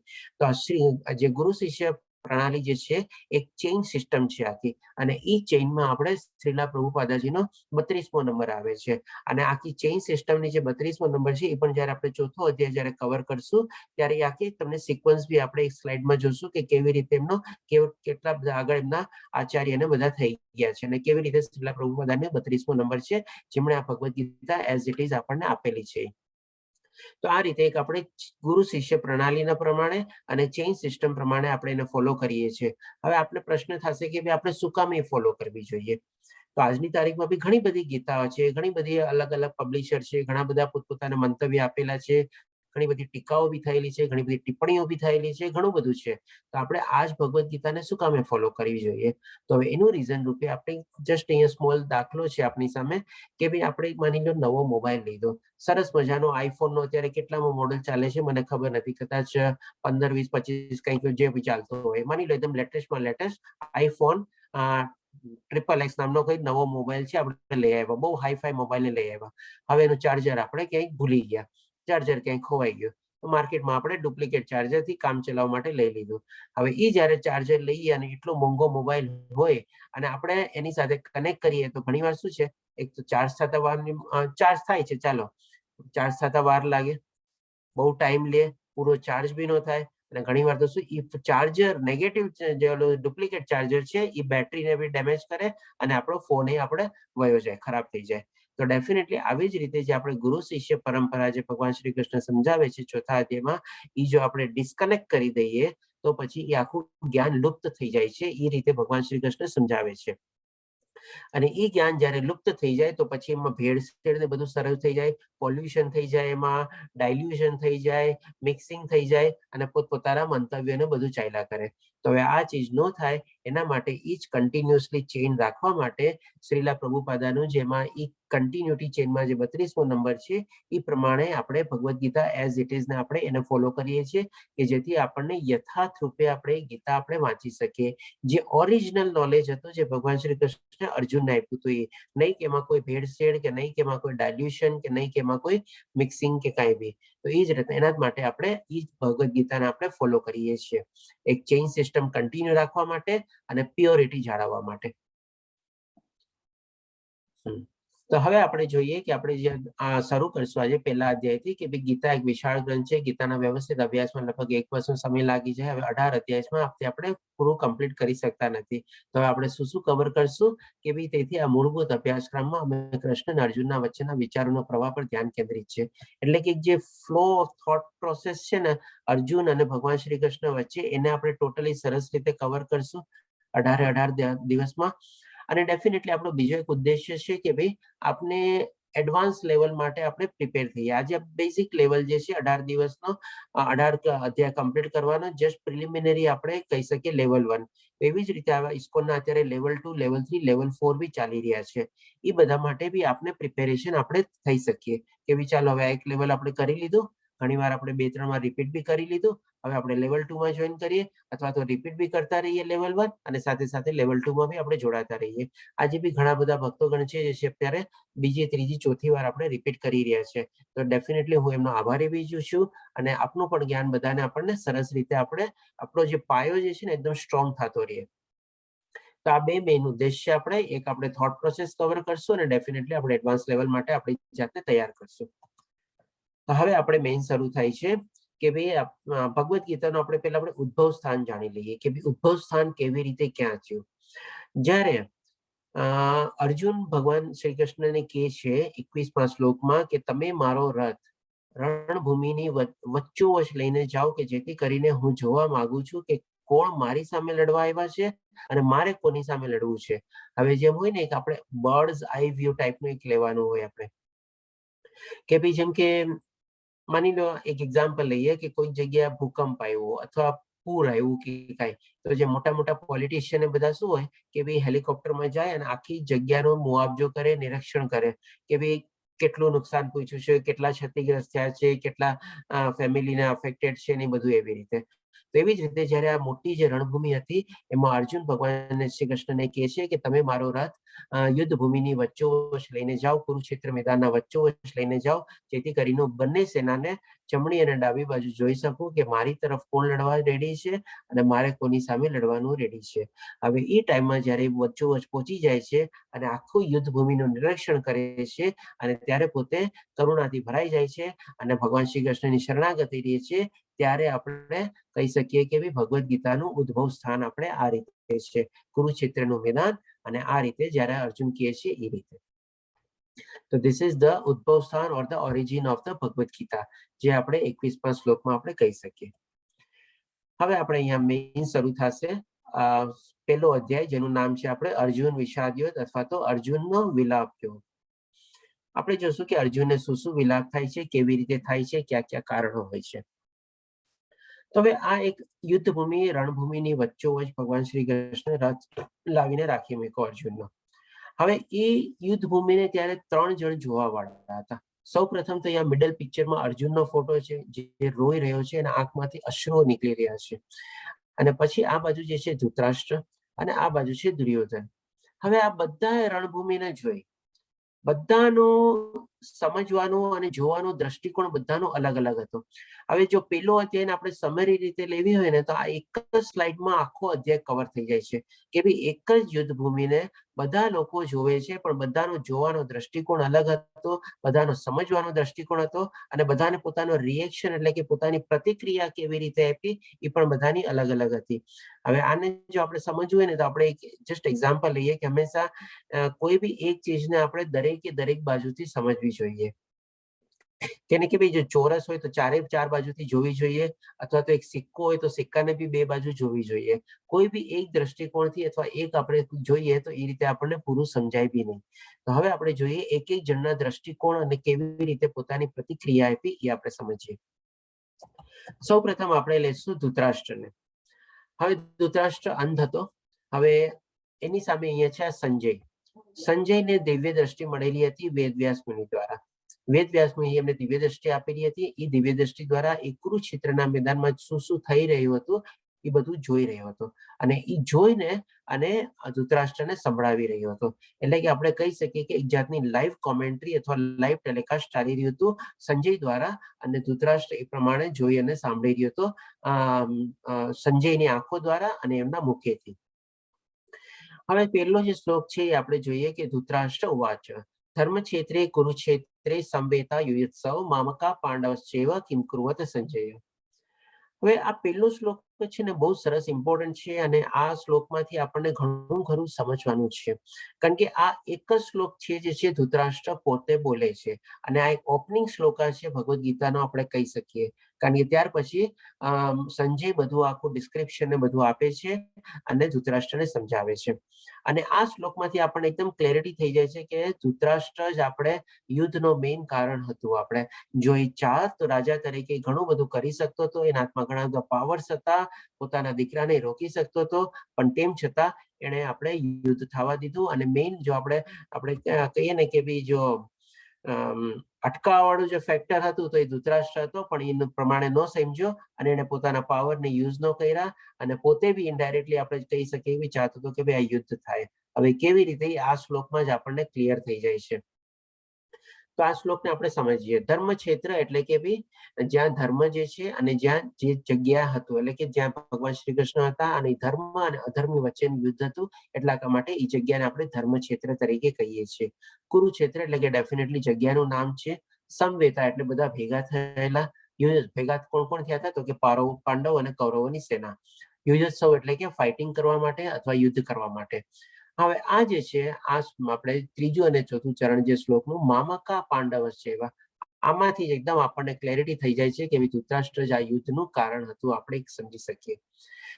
મામકા એટલે કે મારા અને પાંડવશ્ચૈવ એટલે કે પાંડુના પુત્ર.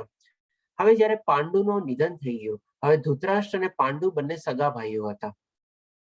તો હવે જ્યારે પોતાના નાના ભાઈનું મૃત્યુ થઈ જાય તો એક મોટા ભાઈ તરીકેની ડ્યુટી શું હોય કે ભાઈ એના નાના ભાઈનું અને એમના પુત્રોને બધા જે હોય એમનું સરસ રીતે રક્ષણ કરવું અને એ લોકોને આપણે પ્રોટેક્શન ને બધું આપવું. પણ અહીંયા એને શું કર્યું, બે જણને અલગ કરી નાખ્યા. મામકા એટલે મારા અને પાંડવ પુત્ર એટલે પાંડવ. એને એક સાથે યુનિટી નો રાખી કે હા ભાઈ આપણે બધા તો કુરુ સેના છે ને, બધા તો કુરુને રિપ્રેઝેન્ટ કરે છે, કુરુ ફેમિલી જ હતા. તેમ છતાં એ કૌરવ થઈ ગયા અને પાંડુ પુત્રના પુત્રો પાંડવ થઈ ગયા. એટલે કે ત્યાં એને બંનેને અલગ કરી દીધા. હવે આજની તારીખમાં બી જો આપણે આ શ્લોકને સમજીએ ને તો જ્યાં જ્યાં આવા બે ભાઈઓના ઝઘડા હોય છે ત્યાં મહાભારત થવાનું ને થવાનું જ છે. એ અનએવોઇડેબલ જ છે. અને જ્યાં જો બંને સરસ રીતે સંપીને રહીએ છીએ, બધાના લગ્ન થઈ જાય, બધું થઈ જાય, જે વહુઓ આવે બધા બી સરસ રીતે સંપીને રહીએ તો ડેફિનેટલી સરસ મજાનું આપણે ધર્મક્ષેત્ર બની શકે છે. અથવા તો પછી આવા મહાભારત અને કુરુક્ષેત્ર રચાવાના છે જો ભાઈઓ ભાઈઓના ઝઘડા ને બધું હોય તો. કિમ કુરુવત એટલે કે શું કરે છે એ રીતે સંજયને પૂછે છે. હવે આ ધૃતરાષ્ટ્રે કેવી રીતે કર્યું એ આપણે નેક્સ્ટ સ્લાઇડમાં સમજશું. આપણે જેમ કે અહીંયા માની લો દૂધ ઉકળે છે. હવે દૂધ જ્યારે ઉકળે અને આપણે માની લો એમાં આપણે લીંબુ નીચવી દઈએ તો લીંબુ નીચે એટલે શું, દૂધ ફાટી જાય. દૂધ ફાટી જવાનો મતલબ શું છે કે એમાંથી ક્રીમી પાર્ટ અલગ થઈ જાય અને જે લિક્વિડ પાર્ટ હોય એ અલગ થઈ જાય. તો અહીંયા ધૃતરાષ્ટ્રે એક જાતનું લીંબુ નીચેડ્યું. લીંબુ કેવી રીતે નીચેવું તો કે ભાઈ મામકા અને પાંડવસ છે એકદમ કરીને અલગ, બંનેને અલગ સ્પ્લિટ કરી નાખ્યા. અને એ રીતે શું કામે સ્પ્લિટ કર્યા તો કે ભાઈ એને હસ્તિનાપુરનું રાજ્ય ભોગવવું હતું. અને શેનો મોહ હતો તો કે પુત્રનો મોહ હતો. પુત્રનો મોહ હતો અને હસ્તિનાપુરમાં પુત્રને શેનો મોહ હતો તો કે હસ્તિનાપુરની ગાદી મેળવવી. એટલે કે આના માટે એ લોકોએ ઝઘડા કર્યા, આટલા મોટા યુદ્ધ થયા અને આ રીતે થયું. હવે આપણે જોઈએ કે ભાઈ પ્રતિક્રિયા જોઈ લઈએ તો દુર્યોધનની અહીંયા પ્રતિક્રિયા આપણે જોઈએ છીએ કે ભાઈ હે આચાર્ય, પાંડુ પુત્રોની આ વિશાળ સેનાને જુઓ કે જેની વ્યૂહરચના આપણા બુદ્ધિમાન શિષ્ય એવા દ્રુપદ પુત્રે બહુ નિપુણતાથી કરેલી છે. હવે અહીંયા જ આપણે દુર્યોધનનું આપણે રિએક્શન જોઈ શકીએ. એની આંખો ફાડી ફાડીને મોઢું બી ચિલ્લાઈને બોલે છે. હાથમાં એકદમ કેવી રીતે છે, હાથના પોઝ જો, બોડી પર એક્શન જો, બધું કેવી રીતે. હવે આ શું ટાઈમ આવી રીતે વર્તવાનો છે એ પણ એના ગુરુ સાથે. હવે એની સામે જ્યારે ગુરુ દ્રોણાચાર્ય છે જેની પાસેથી બધી શિક્ષા ને બધું લીધું, માની લો યુદ્ધ કરવાની ઘડી બી આવી ગઈ છે તો ત્યારે એને નમન કરવાનો હોય, એના પગે પડવાનું હોય, એમની પાસેથી આશીર્વાદ લેવાના હોય, એમની પાસેથી જ્ઞાન લેવાનું હોય અને કહેવાનું હોય કે ભાઈ તમે મને વિજયશ્રીનો આશીર્વાદ નહીં આપો. એની બદલે અહીંયા શું કરે છે, એક જાતનો ટોન્ટ મારે છે. ટોન્ટ શું કામે મારે છે? કારણ કે દ્રુપદનો પુત્ર એટલે દ્રુપદ અને દ્રોણાચાર્ય બંને ખાસ મિત્ર હતા, પણ પછી એક પોઈન્ટ ઓફ ટાઈમ એ લોકો દુશ્મન થઈ ગયા. ક્યારેક જો ટાઈમ હશે તો આપણે એની બી સ્ટોરી લેશું શું કામે દુશ્મન નહીં થઈ ગયા. હવે દ્રુપદનો પુત્ર ધૃષ્ટદ્યુમ્ન. હવે ધૃષ્ટદ્યુમ્ન હતો સેનાપતિ પાંડવોનો અને એણે આખી પાંડવોની સેનાની આપણે વ્યૂહરચનાને બધી કરેલી હતી. એટલે કે ઇનડાયરેક્ટલી આવીને ટોન્ટ મારે છે કે જો તમારા મિત્ર દ્રુપદ, એના પુત્ર ધૃષ્ટદ્યુમ્ન એને કેવી રીતે સરસ મજાની વ્યૂહરચના પાંડવોની કરેલી છે. આવી રીતે વાત કરાય એના ગુરુ સાથે, નમન કરીને આપણે આશીર્વાદ લેવાય એની બદલે આવી રીતે. તો આ રીતે એની પ્રતિક્રિયા હતી. હવે એનાથી જ આપણે ઉલટી પ્રતિક્રિયા જોશું. અર્જુનની શું પ્રતિક્રિયા હતી હવે આપણે એ સમજીએ.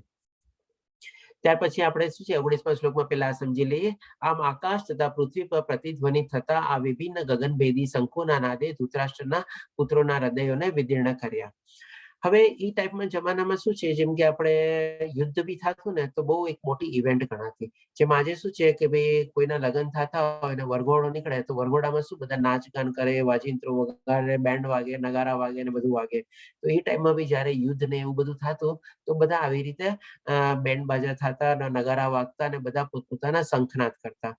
અને એ શંખનાદ કરતા એ પણ એના માટે બહુ સરસ મજાનું પેક્યુલેરિટી હતી બધાની. કારણ કે અલગ અલગ ટાઈપના શંખો આવતા અને એમાંથી અલગ અલગ નાદ નીકળતા, એટલે કે અવાજ નીકળતા. અને ઘણી વાર તો એ નાદથી લોકોની પહેચાન બની જતી કે આ ટાઈપનો અવાજ તો આ જ જણ વગાડી શકે એવી રીતે. આ રીતે સૌથી પહેલા દુર્યોધનને ખુશ કરવા માટે ભીષ્મ પિતામહ સિંહની ગર્જના વાળો શંખ વગાડે છે કે ભાઈ સિંહની ગર્જનાનો શંખ વગાડવા માટે શું કે સામેવાળી સેનામાં ભય ક્રિએટ કરવા માટે. આપણે જેમ માની લો કોઈ જંગલ સફારીમાં જતા હોઈએ જીપમાં બેસીને નહીં, અને આપણે લાયન ને ટાઈગર જોવા માટે જઈએ છીએ, પણ એકદમ જીપ ને બધું બંધ હોય પણ અચાનકથી કોઈ લાયન ટાઈગર આવી જાય તો એકવાર તો આપણે ધ્રુજી જઈએ ને. તો એવી જ રીતે ભગવાન ભીષ્મ પિતામહ શંખનાદ કરે છે સિંહની ગર્જના વાળો કે સામેવાળા લોકોને ડરાવવા માટે.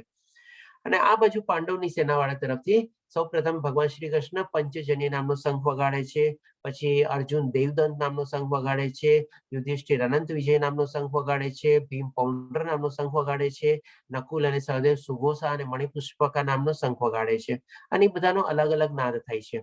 હવે એ જે નાદ થાય છે એને સંજય શું કહે છે કે ભાઈ વિભિન્ન ગગનભેદી શંખોના નાદે ધૃતરાષ્ટ્રના પુત્રોના હૃદયોને વિદીર્ણ કર્યા. દેટ મીન્સ એનો જે સાઉન્ડ જે થયો હતો એ શું છે, ધૃતરાષ્ટ્રના પુત્રોના હૃદયને વિદીર્ણ, એટલે કે એના હાર્ટને, લોકોને એના હૃદયને આર પાર કરીને એ બધા નાદ નીકળી ગયા. હવે ડેફિનેટલી જ્યારે કોઈ સાચો માણસ આવીને આપણી સામે ઉભો રહીએ અને એ જ્યારે પોતાનો વોઇસ રેઝ કરે અથવા પોતાનો અવાજ ઉઠાવે તો એની સામે બધા ખોટા લોકો કાંપવા માંડે. એ લોકોના પગેથી આમ જેને કે ધરતી સરકી જાય એવી ટાઈપથી એ લોકો ધ્રુજવા માંડે ને બધું થાય. તો આ રીતે સંજય એ પ્રમાણે સમજાવે છે ધૃતરાષ્ટ્રને કે જે પાંડવ લોકો જે નાદ કરે છે એ કૌરવોની સેનાના હૃદયને વિદીર્ણ કરીને વહી જાય છે કે ભાઈ તીર તો જ્યારે ચાલુ હશે ત્યારે ચાલશે, પણ અત્યારે ખાલી શંખનાદ જે છે ને એ લોકોના હૃદયને ચીરીને વયો ગયો છે. તો આ પણ એક જાતની વોર્નિંગ સિગ્નલ હતી ધૃતરાષ્ટ્રને કે ભાઈ તું તો ગયો કામથી, આવી રીતે. તો ડેફિનેટલી આ પણ એક બહુ સરસ મજાનું છે શંખનાદ ની બધાનું, કે કેવી રીતે એ ટાઈપ થવી ભગવાન શ્રી કૃષ્ણનો જ્યારે શંખનાદ ને બધું થાય છે તો ડેફિનેટલી લોકો બધા ડરી જાય છે અને એ લોકોના પણ હૃદયને આર પાર કરીને નીકળી જાય છે. ડરવાનું મીન્સ એ રીતે સાચી રીતે ઓલી રીતે ડરે છે. હવે આપણે અર્જુન તરફ આવીએ. સૌ પ્રથમ આપણે ધૃતરાષ્ટ્રને જોયું કે જેનું મોઢું એકદમ સ્ટ્રેસ, ટેન્શન, ડિપ્રેશન થી હતું. એ કંઈક સંજય જે સંભળાવે છે એની રીતે સમજે છે. દુર્યોધનની પ્રતિક્રિયા જોઈ કે કેવું રૂડલી બિહેવ કરે છે એના ગુરુ સાથે. હવે આવે છે મેઇન ભગવાન શ્રી કૃષ્ણનો ભક્ત આપણે અર્જુન, કે જે બહુ સોફ્ટ હાર્ટેડ હતો, બહુ કરુણાવાળો હતો, બહુ દયાવાળો હતો અને ભગવાન શ્રી કૃષ્ણ પણ બહુ સરસ મજાનો ભક્ત હતો. હવે એના જે પ્રશ્નો ઉભા થાય છે એ આપણે લઈએ. સૌ પ્રથમ કરુણા. હવે એ જયારે જઈને વચ્ચે વચ્ચે ઉભો રહીને જુએ છે કે ભાઈ આ બાજુ મારા રિલેટિવ, આ બાજુ મારા રિલેટિવ, કોક મારા કાકા, મામા, બાપા, દાદા, કોક મારા પુત્રો, પૌત્રો, એ બધા, કોક મારા મિત્રો, આ તે બધી જગ્યાએ એને પોતાના રિલેટિવ, ફ્રેન્ડ્સ, વેલ વિશર્સ ને એ બધું દેખાય છે. એના સિવાય એને બીજું કાંઈ દેખાતું નથી અને એને થાય છે કે આ બધાની સામે મારે યુદ્ધ કરવાનું, આ બધાને મારે મારવાના અને આ બધાને કરવાનું. તો આ રીતે એના મનમાં કરુણા જાગે છે, લાગણી જાગે છે, પ્રેમ જાગે છે કે ભાઈ આ બધાની સાથે હું શું કામે યુદ્ધ કરું, આ બધાની સામે મારે આ લોકો બધા શું બગાડ્યું છે મારું કે જેથી કરીને યુદ્ધ કરું. એટલે કે એવી ટાઈપની એના મનમાં કરુણા જાગે છે. પછી બીજું થાય છે ને કોઈ આનંદ નથી. હવે એકવાર માની લે કે ભાઈ ચાલો પોતે રેડી બી થઈ ગયો અને આ બધાને મારી બી લીધા, યુદ્ધ કરી લીધો ને પોતે જીતી બી ગયો અને પછી એને રાજગાદી બી મળી ગઈ. તો એ શું વિચારે છે કે ભાઈ મને એવી રાજગાદી મળીને તો કોઈ આનંદ મળશે જ નહીં. હવે એમ શું છે કે ભાઈ આપણે એક દ્રષ્ટાંત લઈએ કે ભાઈ માની લો કોઈ છોકરાએ બર્થડે પાર્ટી કે કઈ રાખ્યું હોય, આ બર્થડે પાર્ટીમાં બધા ફ્રેન્ડ્સ એને બધાને બોલાવ્યા હોય. હવે અમુક સંજોગો કારણ કે ભાઈ ચાલો બધું લોકઆઉટ ને બધું ડિક્લેર થઈ ગયું અને કોઈ એના ફ્રેન્ડ્સ ને બધા આવી ન શક્યા. તો હવે એ જે બર્થડે બોય એને શું એકલા હાથે કેક કાપવાની અને પોતે એકલા એકલા રમવાનું, એકલા એકલા એન્જોય કરવાનું, એકલા એકલા સેલિબ્રેટ કરવાનું. તો આમાં કોઈને આનંદ મળે? તો એ જ રીતે અર્જુન વિચારે છે કે આ બધાને મારીને જો મને ગાદી મળશે તો એ ગાદીને હું એન્જોય બી શું કરું, મને એમાંથી શું આનંદ મળવાનો છે, કારણ કે મેં પોતે તો બધાને માર્યા. તો હવે એ રીતે એ સમજે છે કે ભાઈ મને કોઈ આનંદ છે નહીં આ યુદ્ધ લડવાથી. પછી હવે સૌથી મોટી લાગે છે કે ભાઈ પાપ, કે ભાઈ હું જ મારા ફ્રેન્ડ્સ, વેલ વિશર, મારા પરિચિતો, મારા ગુરુઓ, મારા પિતાના પિતાને બધાનું હું મારી અને પાપ કરવા જઈ રહ્યો છું. આજે જેના ખોળામાં રમ્યો, ભીષ્મ પિતામહના ખોળામાં રમ્યો, કારણ કે એના તો પિતા હતા નહીં, પાંડુપુત્ર હતા જ નહીં, એટલે કે ભીષ્મ પિતાને જ પિતા તરીકે માનતા. ભલે એના પિતાના પિતાના પિતા હતા પણ એની જ ખોળામાં રમેલો હતો અને એને મારે મારવાના. પછી આવે છે કે ભાઈ ગુરુ દ્રોણ, જેની પાસેથી મેં આ શિષ્ય, જેની પાસેથી વિદ્યા લીધી અને જેનો પ્રિય શિષ્ય હતો, જે પોતાને પ્રિય શિષ્ય તરીકે માનતા હતા ગુરુ દ્રોણાચાર્ય અર્જુનને, હવે એની સામે મારે યુદ્ધ લડવાનું, મારે એને મારવાના જેને મને આટલો સ્નેહ આપ્યો, મને આને આટલી સરસ વિદ્યા આપી, શિક્ષા આપી, એને મારે મારવાના. એ તો હું પાપ કરી રહ્યો છું, ગુરુ હત્યા કરી રહ્યો છું. આ રીતે એના મનમાં થાય છે કે ભાઈ તો હું પાપ કરવા જઈ રહ્યો છું. પછી એક બહુ પોતે કાલ્પનિક ટાઈપનો પ્રોબ્લેમ ક્રિએટ કરે છે કે ભાઈ કૌટુંબિક પરંપરાઓ. એ શું વિચારે છે કે ભાઈ જયારે મહાભારતનું યુદ્ધ થવાનું હતું ત્યારે બહુ મોટી સેનાઓ બધી ત્યાં એકત્રિત થયેલી હતી. આમાં અલગ અલગ ટાઈપની ગણતરી છે. એક ગણતરી પ્રમાણે કોઈ કહે છે કે આજની તારીખનું જેટલું દુનિયાનું પોપ્યુલેશન છે એટલી જ મોટી સેનાઓ ત્યાં એકત્રિત થયેલી હતી. બીજી એક ગણતરી છે કે ભાઈ લગભગ 18 અક્ષોણી એટલે કે 18 લાખ જેટલી ત્યાં સેનાઓ હતી. એક અક્ષોણી બરાબર 1 લાખ ટાઈપની. તો એવી રીતે આપણે ચાલો એ ગણતરીમાં નથી જતા, પણ ડેફિનેટલી બહુ મોટી સેનાઓ ત્યાં એકત્રિત થઈ હતી. એટલે અર્જુન વિચારે છે કે બધા અહીંયા જે મેલ મેમ્બર છે, જે બધા પુરુષો અહીંયા જે લડવા આવ્યા છે, તો બધાના ઘરમાં ફેમિલીમાં સ્ત્રીઓ છે, બુઝુર્ગો છે, મોટા મા બાપ ને બધા છે, પ્લસ સાથે સાથે નાના બાળકો ને બધા પુત્રો પુત્રીઓ બી બધા છે. તો એ બધાનું શું થશે? માની લો અહીંયા બધા મેલ મેમ્બર્સ જે બધા લડવા આવ્યા છે, બધા મરાઈ જશે, હણાઈ જશે, તો એ લોકોના ઘરની પરવરિશ કોણ કરશે? ઘરની સાર સંભાળ કોણ લેશે? અને એ પછી એને ઓર આગળ વધારે છે, જ્યારે 39મા શ્લોકથી લઈને 44મા શ્લોક સુધી ભગવાન શ્રી કૃષ્ણ વર્ણવે છે કે કેવી રીતે આ બધી કૌટુંબિક પરંપરાઓ તૂટી જશે. પછી કે છે કે ભાઈ માની લો બધા મેલ મેમ્બર તૂટી જાય, એ લોકોના સાર સંભાળ ભરણ પોષણ માટે બધા કોઈક ને કંઈક ખોટી એક્ટિવિટીઝ માં બધામાં ઇન્વોલ્વ થાય, સ્ત્રીઓ દૂષિત થાય. સ્ત્રીઓ દૂષિત થાય તો એનાથી પછી વર્ણસંકર પ્રજા પેદા થાય. વર્ણસંકર પ્રજા પેદા થાય તો અને એ લોકોની વસ્તી વધે તો આપણા જે પૂર્વજો જે છે બધા જે પિંડદાન ને બધું જે આપણે કરીએ છીએ શ્રાદ્ધમાં ને બધામાં, એ કોણ કરે? અને આપણા પૂર્વજો અને પિતૃઓ જે છે એ લોકો પણ દૂષિત થાય. એટલે કે આટલી મોટી એક સાયકલ ની તમારે ફોરકાસ્ટ કરે છે, પ્રોજેક્ટ કરે છે, અને બહુ મોટું એને સમજાવીને બનાવીને ભગવાન શ્રી કૃષ્ણ સામે પ્રસ્તુત કરે છે 39 થી લઈને 45મા શ્લોકમાં સુધી. અને એને કહે છે કે કૌટુંબિક પરંપરાઓ જે છે એ સમસ્ત રૂપે સમૂળગે એ નષ્ટ થઈ જશે આવી રીતે, જો આ રીતે બધા અહીંયા મેલ મેમ્બર્સ હણાઈ ગયા તો. અને પછી 6થા શ્લોકમાં જે આપણે આવતીકાલે જોશું, અને આ નિર્ણય એટલે કે કન્ફ્યુઝન એના મનમાં થાય છે કે ભાઈ મારે હવે યુદ્ધ કરવું કે ન કરવું, અને કરવું તો શું કામે કરવું. એટલે આ જે 4 પ્રશ્નો લઈને અર્જુન ત્યારે બેસી જાય છે. એક પણ એનું ગાંડી એના હાથમાંથી નીકળી જાય છે, રથના પાછલી સીટમાં જઈને બેસી જાય છે, એના રૂવાટા ઉભા થાય છે, પોતે રોવા માંડે છે, એનું શરીર ધ્રુજવા માંડે છે, ચામડી બળવા માંડે છે, એવી ટાઈપના બધા આપણે શ્લોકો છે. અને એ ચીપથી ભગવાન અર્જુન ત્યાં બેસી જાય છે. હવે કેટલી સરસ રીતે એની જોવાની દ્રષ્ટિ છે, કેટલી સરસ રીતે કેટલું સરસ બધું વિચારે છે અને પ્રશ્નો મૂકે છે ભગવાન શ્રી કૃષ્ણ સામે. ભગવાન શ્રી કૃષ્ણ પણ ડેફિનેટલી બધાનો ઉત્તર આપે છે, જે આપણને આવતીકાલથી બીજા અધ્યાયમાંથી જાણવા મળશે. તો પણ આજે અર્જુનની જગ્યાએ જો આપણે હોઈએ તો આપણા મનમાં બી આવા પ્રશ્નો હોઈ શકે. હવે આ જે છે આપણી લાઈફમાં બી આવા જે આ 4 પ્રશ્નો છે ને, એ 4 પિલર અથવા 4 કોર્નર રીતે લઈ શકીએ આપણે. આપણી લાઈફમાં પણ છે ને જેટલા બી પ્રોબ્લેમ્સ અથવા જે કઈ વિટંબણાઓ છે ને, આ 4 પ્રશ્નોની આજુબાજુમાં જ હોય છે. આનાથી બહાર કોઈ આપણા પ્રશ્ન હોતા જ નથી. ગમે તે તમે લ્યો, કોઈ બી પ્રશ્ન લ્યો, આપણે એકબીજાની સાથે આપણે લિંક બેસાડી શકીએ છીએ કે આની જ આજુબાજુમાં એ ઘેરાયેલા હોય છે. તો હવે આ રીતે જ્યારે યુદ્ધ થાય છે,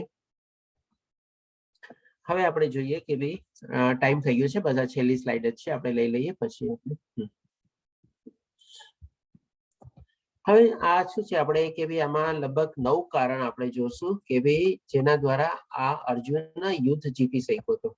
સૌ પ્રથમ તો આપણે કે ભાઈ ધર્મક્ષેત્ર હતું, કે ભાઈ ધર્મની અને અધર્મની વિરુદ્ધ યુદ્ધ હતું, અને ધર્મ અર્જુન અથવા ભગવાન શ્રી કૃષ્ણ સાથે હતો, એટલા માટે એમને વિજય થાય છે. બીજો આ દૈવી રથ એટલે કે આ અગ્નિદેવે અર્જુનને ગિફ્ટ આપેલો રથ હતો. એટલે આજે રથ આપણે જે જોઈ રહ્યા છે એ અગ્નિદેવ દ્વારા હતો. અને આપણે એને કમ્પેર કરી શકીએ આજની તારીખમાં જે પાવરફુલ મિસાઇલ હોય છે, ગમે તે ડાયરેક્શનમાં ગમે તે સ્પીડમાં બધી જઈ શકે. પછી આવે છે કપિધ્વજા. અહીંયા આપણે કપિધ્વજા જોઈ શકો, જેમાં આપણે હનુમાનજીનો ફોટો છે. જેમ હનુમાનજીએ આપણને રામ માટે યુદ્ધ લડ્યા, અને એવી જ રીતે અને રામજીને સપોર્ટ કર્યો તો આપણે વિષ્ણુના જ અવતાર તરીકે રામ, અને પછી આવે છે કૃષ્ણ.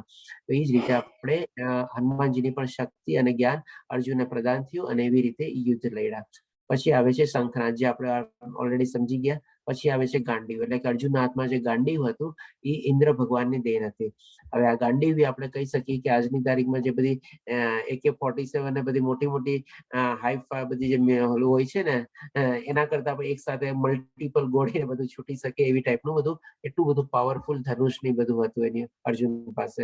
અને ડેફિનેટલી એની પાસે પશુપતિસ્ત્ર, જે શંકર ભગવાનનું વરદાન રૂપે મેળવેલું હતું, અને એવા ઘણા બધા દિવ્ય શસ્ત્રો બી એમની પાસે હતા.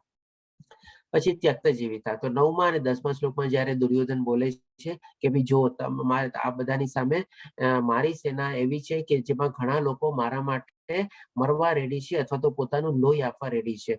હવે જે બધા મરી જાય તો પછી એની જીત ક્યાંથી થાય?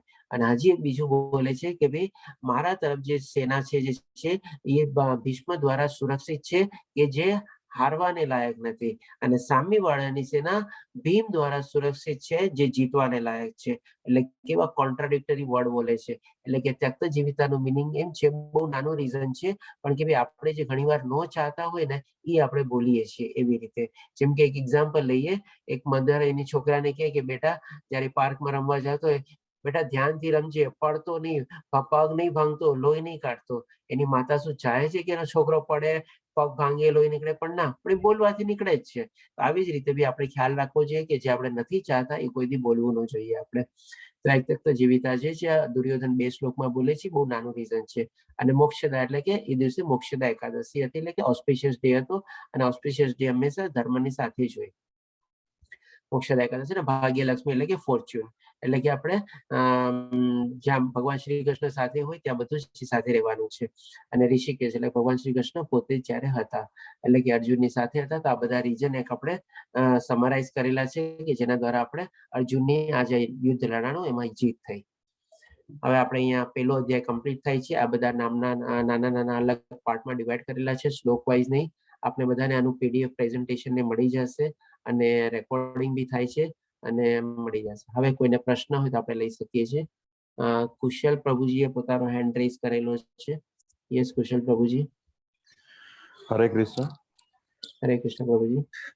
એક ક્વેશ્ચન હંમેશા ભગવદ્ ગીતા માટે રહેલો છે, તો આજે પહેલો દિવસ છે, તો એના વિશે થોડું આપના તરફથી માર્ગદર્શન મળે તો. મને હંમેશા એવું લાગે છે કે ભગવદ્ ગીતા છે તો એ સમજવું એ બુદ્ધિનું કામ છે, એ જ્ઞાન માર્ગ છે. સંસ્કૃતના શ્લોક સમજવા, એનું ભાષાંતર સમજવું, કર્મના સિદ્ધાંત જેવા અઘરા સિદ્ધાંત સમજવા. તો શ્રી કૃષ્ણ છે એ તો હંમેશા પ્રેમના પ્રતીક રહ્યા છે. આપણે વૈષ્ણવ લોકો પણ બાળ ગોપાળને ઘરમાં રાખીએ છીએ, એમના પ્રેમમાં ગળાડૂબ રહીએ છીએ.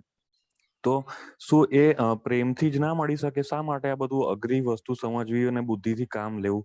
ઘણીવાર એવું ના બની શકે કે બુદ્ધિથી સમજતા સમજતા જ જીવન વ્યતીત થઈ જાય અને આપણે એમના પ્રેમમાં ડૂબવાનું જે છે એ જ રહી જાય? તો શું ભગવદ્ ગીતા બધા માટે યોગ્ય માર્ગ હોઈ શકે કે સાધક પ્રમાણે એમણે માર્ગ સિલેક્ટ કરવો જોઈએ કે કયા માર્ગથી આગળ જવું? હરે કૃષ્ણ.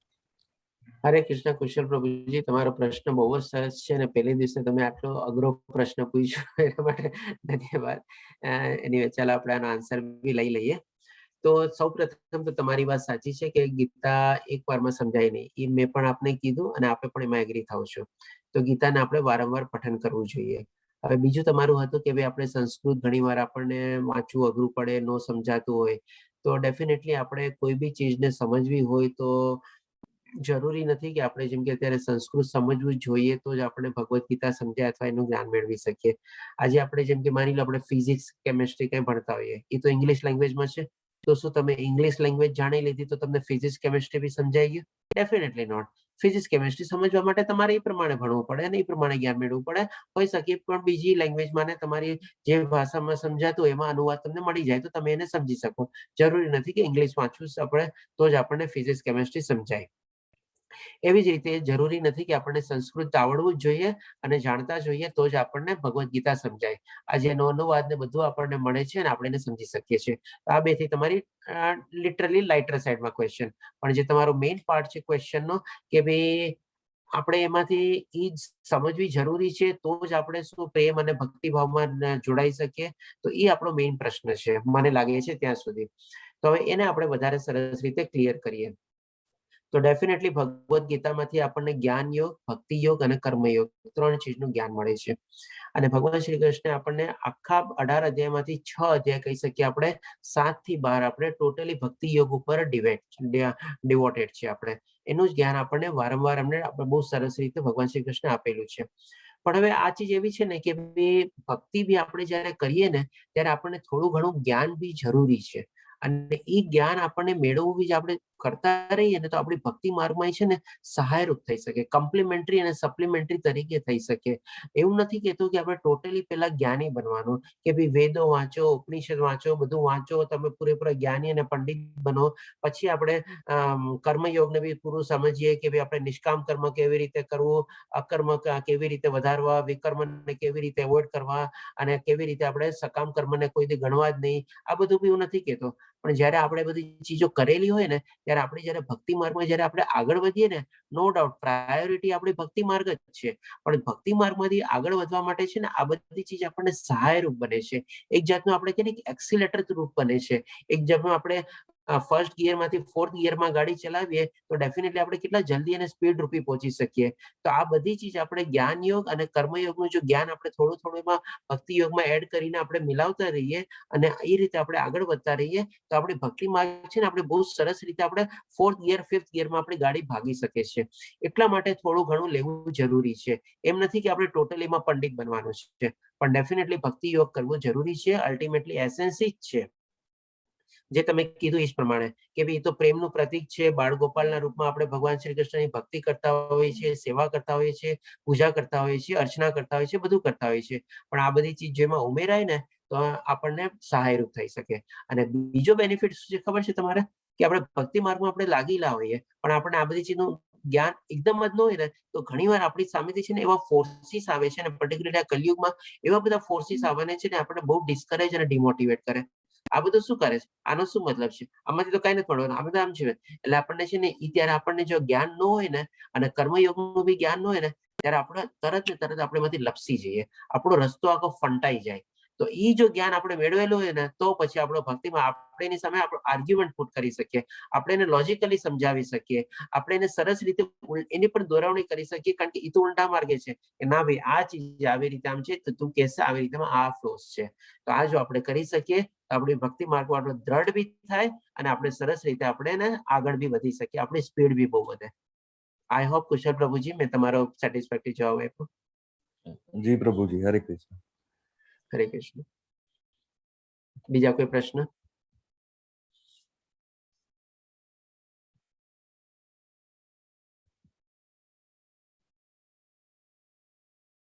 હરે કૃષ્ણ. જય શ્રી કૃષ્ણ.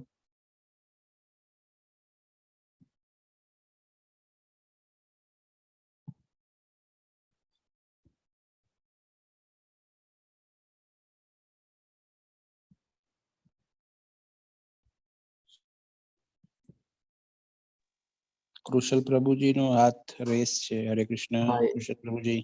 કૃષ્ણ પ્રભુજી આપનો થઈ ગયો હોય તો પછી કાં બીજો પ્રશ્ન હોય તો પૂછો, નહીં તો પછી હેન્ડ રેઝ કરી શકો છો, લોઅર કરી શકો છો.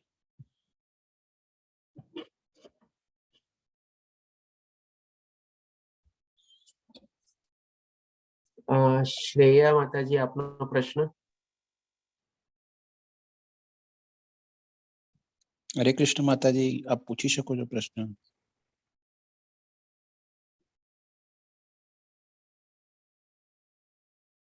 હરે કૃષ્ણ. નથી લાગતું.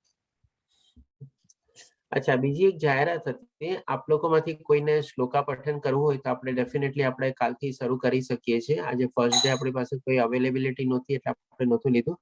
બાકી નોર્મલી જે આના આગલા બધા બેચીસ થયા છે એમાં આપણે અડધી કલાક પહેલા શરૂ કરી દઈએ છીએ અને એ જે અધ્યાય લેવાનો હોય એના બધાનું આપણે શ્લોકા પઠન કરીએ છીએ અને સાથે સાથે અનુવાદ બી લઈએ છીએ.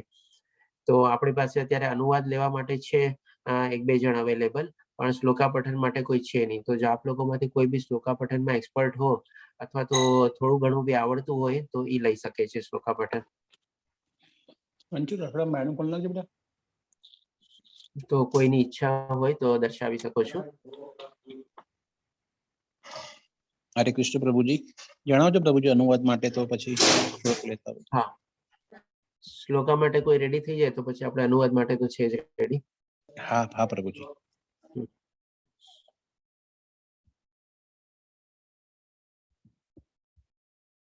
ધ્વનિ માતાજી આઈ એમ રેડી કીધું છે. એટલે માતાજી આપ શ્લોક પઠન માટે તૈયાર છો? હરે કૃષ્ણ માતાજી. હા, ધ્વનિ માતાજી હા પાડે છે. ઓકે ધ્વનિ માતાજી, તો કાલે આપણે છે ને બીજો અધ્યાય છે અને બીજો અધ્યાય થોડો મોટો છે, 72 શ્લોક છે એમાં. તો બાકી બધા માટે આપણે અડધી કલાક પહેલા શરૂ કરીએ છીએ. તો કાલે જો પોણી કલાક પહેલા શરૂ કરી શકો તમે તો બહુ સારું. તો 6 વાગ્યાની બદલે 5:15 જો જોઈન કરી દો આપ ધ્વનિ માતાજી. અને સાથે સાથે અનુવાદ માટે તેજસ પ્રભુજી આપ અને બીજા એક રાજેન્દ્ર પ્રભુજી જે છે જો એ પણ અવેલેબલ હશે તો એ બી જોઈન કરી લેશે. તો આપ ત્રણેય જણા મળીને શ્લોકા પઠન અને કરી શકો છો. હા અને પ્રભુજી, એના હું સિવાય બી જે પઠન કરવા માટે છે, સિવાય બી જેને જેને સાંભળવું હોય શ્લોકા પઠનનું, તો એ લોકો બી જોઈન કરી શકે છે. હરે તો હરે કૃષ્ણ પ્રભુજી, પઠન હું લઈ હા. શકીશ. ઓકે, તો પઠન માટે એક કામ કરજો ને, તેજસ પ્રભુજી અને રાજેન્દ્ર પ્રભુજી આપ બંને જણા ડિવાઈડ કરી લેજો. કોઈ 36 શ્લોક એવી જેમ તમને ફાવે એ પ્રમાણે. અચ્છા, હા તો શરૂઆતમાં રાજેન્દ્ર પ્રભુજી તમે 1 થી 36 લઈ લેજો અને 36 પછીના અનુવાદ હું લઈ લઈશ. ફાઇન, નો પ્રોબ્લેમ. Fine, fine. અને ઠીક છે થોડુંક પ્રભુજી. આપણે તેજસ ફાસ્ટ પ્રભુ હું કરશું. બી બોલી શકીશ શ્લોક. હા, કોણ આપણે કોણ માતાજી? જયશ્રી છું. અચ્છા, જય શ્રી હરે માતાજી. કૃષ્ણ પ્રભુજી. હા, હરે તો પછી કૃષ્ણ. શ્લોકા પઠનમાં બી આપ લોકો બંને મળીને ડિવાઈડ કરી શકો છો. ધ્વનિ માતાજી છે, જયશ્રી માતાજી છે, એ પ્રમાણે. અને એક આપણે ચીજ છે કે આપણે હવે કન્સિસ્ટન્ટ રાખશું. આપણે કે ભાઈ આપણે 18 પછી કોઈ વચ્ચે જો છોડીને આપણે થાય તો બીજા બી આપણે અવેલેબલ હોય તો આપણે કન્ટિન્યુ રાખીએ. એમ ન થવું જોઈએ કે પછી આપણે વચ્ચે એક બે દિવસ શ્લોકા રીડિંગ મિસ કરીએ આપણે, એવું નહીં. એટલે એક દિવસ અગાઉ જાણ કરી દઈએ, જો કોઈને હા. અગત્યનું કોઈ કામ હોય અથવા ન જોઈન થઈ શકતા હોય, એક દિવસ અગાઉ પર્સનલી મેસેજ કરી દઈએ તો બીજા કોઈ ડિવોટીઝ ને જો લાભ લેવો હોય તો એમને આપી દઈએ એમ. અચ્છા, હા, જયશ્રી માતાજી હવે પોતાનો વિડીયો ઓન કર્યો. અચ્છા, જયશ્રી માતાજી આપ તો જૂના જ છો, આપે તો લીધેલા જ છે શ્લોકા પઠન. હા, ખૂબ હા, ખૂબ ધન્યવાદ. હા હા, પ્રભુજી. ખૂબ સરસ. ચાલો. તેજસ પ્રભુને ખ્યાલ જ છે. હા હા, હા હા. ચોક્કસથી માતાજી. હરે કૃષ્ણ. તો હરે હા, તો કૃષ્ણ. ધ્વનિ માતાજી આપ બી જોડાઈ જજો, જયશ્રી માતાજી આપ બી જોડાઈ જજો, રાજેન્દ્ર પ્રભુજી, તેજસ પ્રભુજી આપ સૌ જોડાઈ જજો. અને કાલે બોલવાના છે, કાલે હા, રેસિટેશન મારે કાલથી કરવાનું છે બોલવાનું કે છે. પરમ દિવસે? ના, કાલથી જ. કાલે બી તમે જોડાઈ શકો છો. અને પછી જેટલા ભક્તગણ રેડી હોય ને બધા પોતપોતાના અંદર ડિવાઈડ કરી લે કે આટલા અમને શું કેવી રીતે. ચોક્કસથી પ્રભુજી. માતાજી તમે કાલે 1 થી 36 તમે શ્લોક સંસ્કૃતમાં લેજો અને ત્યારબાદનું ધ્વનિ માતાજી લઈ લેશે ઓકે, 36 ભલે. પછીનું, અને ચોક્કસ. અનુવાદમાં રાજેન્દ્ર પ્રભુજી રહેશે અને એના પછી હું લઈ લઈશ 36 પછીના ઓકે, 37. ઓકે, ઓકે પ્રભુજી. ઓકે. કાલે એક થોડું વધારે હોવાના લીધે ડિવાઈડ કરીએ છીએ. દેન હા, હા. ત્રીજા અધ્યાયથી તો પછી આપણે આવતીકાલથી જાહેરાત કરી નાખશું, તો પછી ઓકે. એકમાં સેટ થઈ જશે. ઓકે પ્રભુજી. હા, અને હરે હરેશ કૃષ્ણ. પ્રભુજીએ બી પણ પોતાનો ઇન્ટરેસ્ટ બતાવ્યો છે. રીટા માતાજીનો પણ હેન્ડ રીટા રેઇઝ માતાજી છે. બતાવ્યું છે. તો પ્લીઝ જેટલા ભક્તગણને ઇન્ટરેસ્ટ હા હોય ને આપ પ્લીઝ બધા જોઈન થઈ જાજો સવારે વહેલા. હા કાલે 5:15 છે અને પછી પરમ દિવસથી આપણે 5:30. હા. અને આપ બધા મળીને ડિવાઈડ કરી લેજો. અને આપણે રીતા માતાજી છે કે બીજા હરેશ પ્રભુજી હતા, જેમને હવે નેક્સ્ટ સેશન્સમાં જે અધ્યાય લેવાના હોય એ આપણે કાલથી જણાવી દેજો, એ પ્રમાણે એમનું શેડ્યુલ ગોઠવી જ દઈશું. હરે કૃષ્ણ. હરે કૃષ્ણ માતાજી. હું રીટા બોલું છું. હરે કૃષ્ણ. છે ને તે મેં મારા કિડ્સના માટે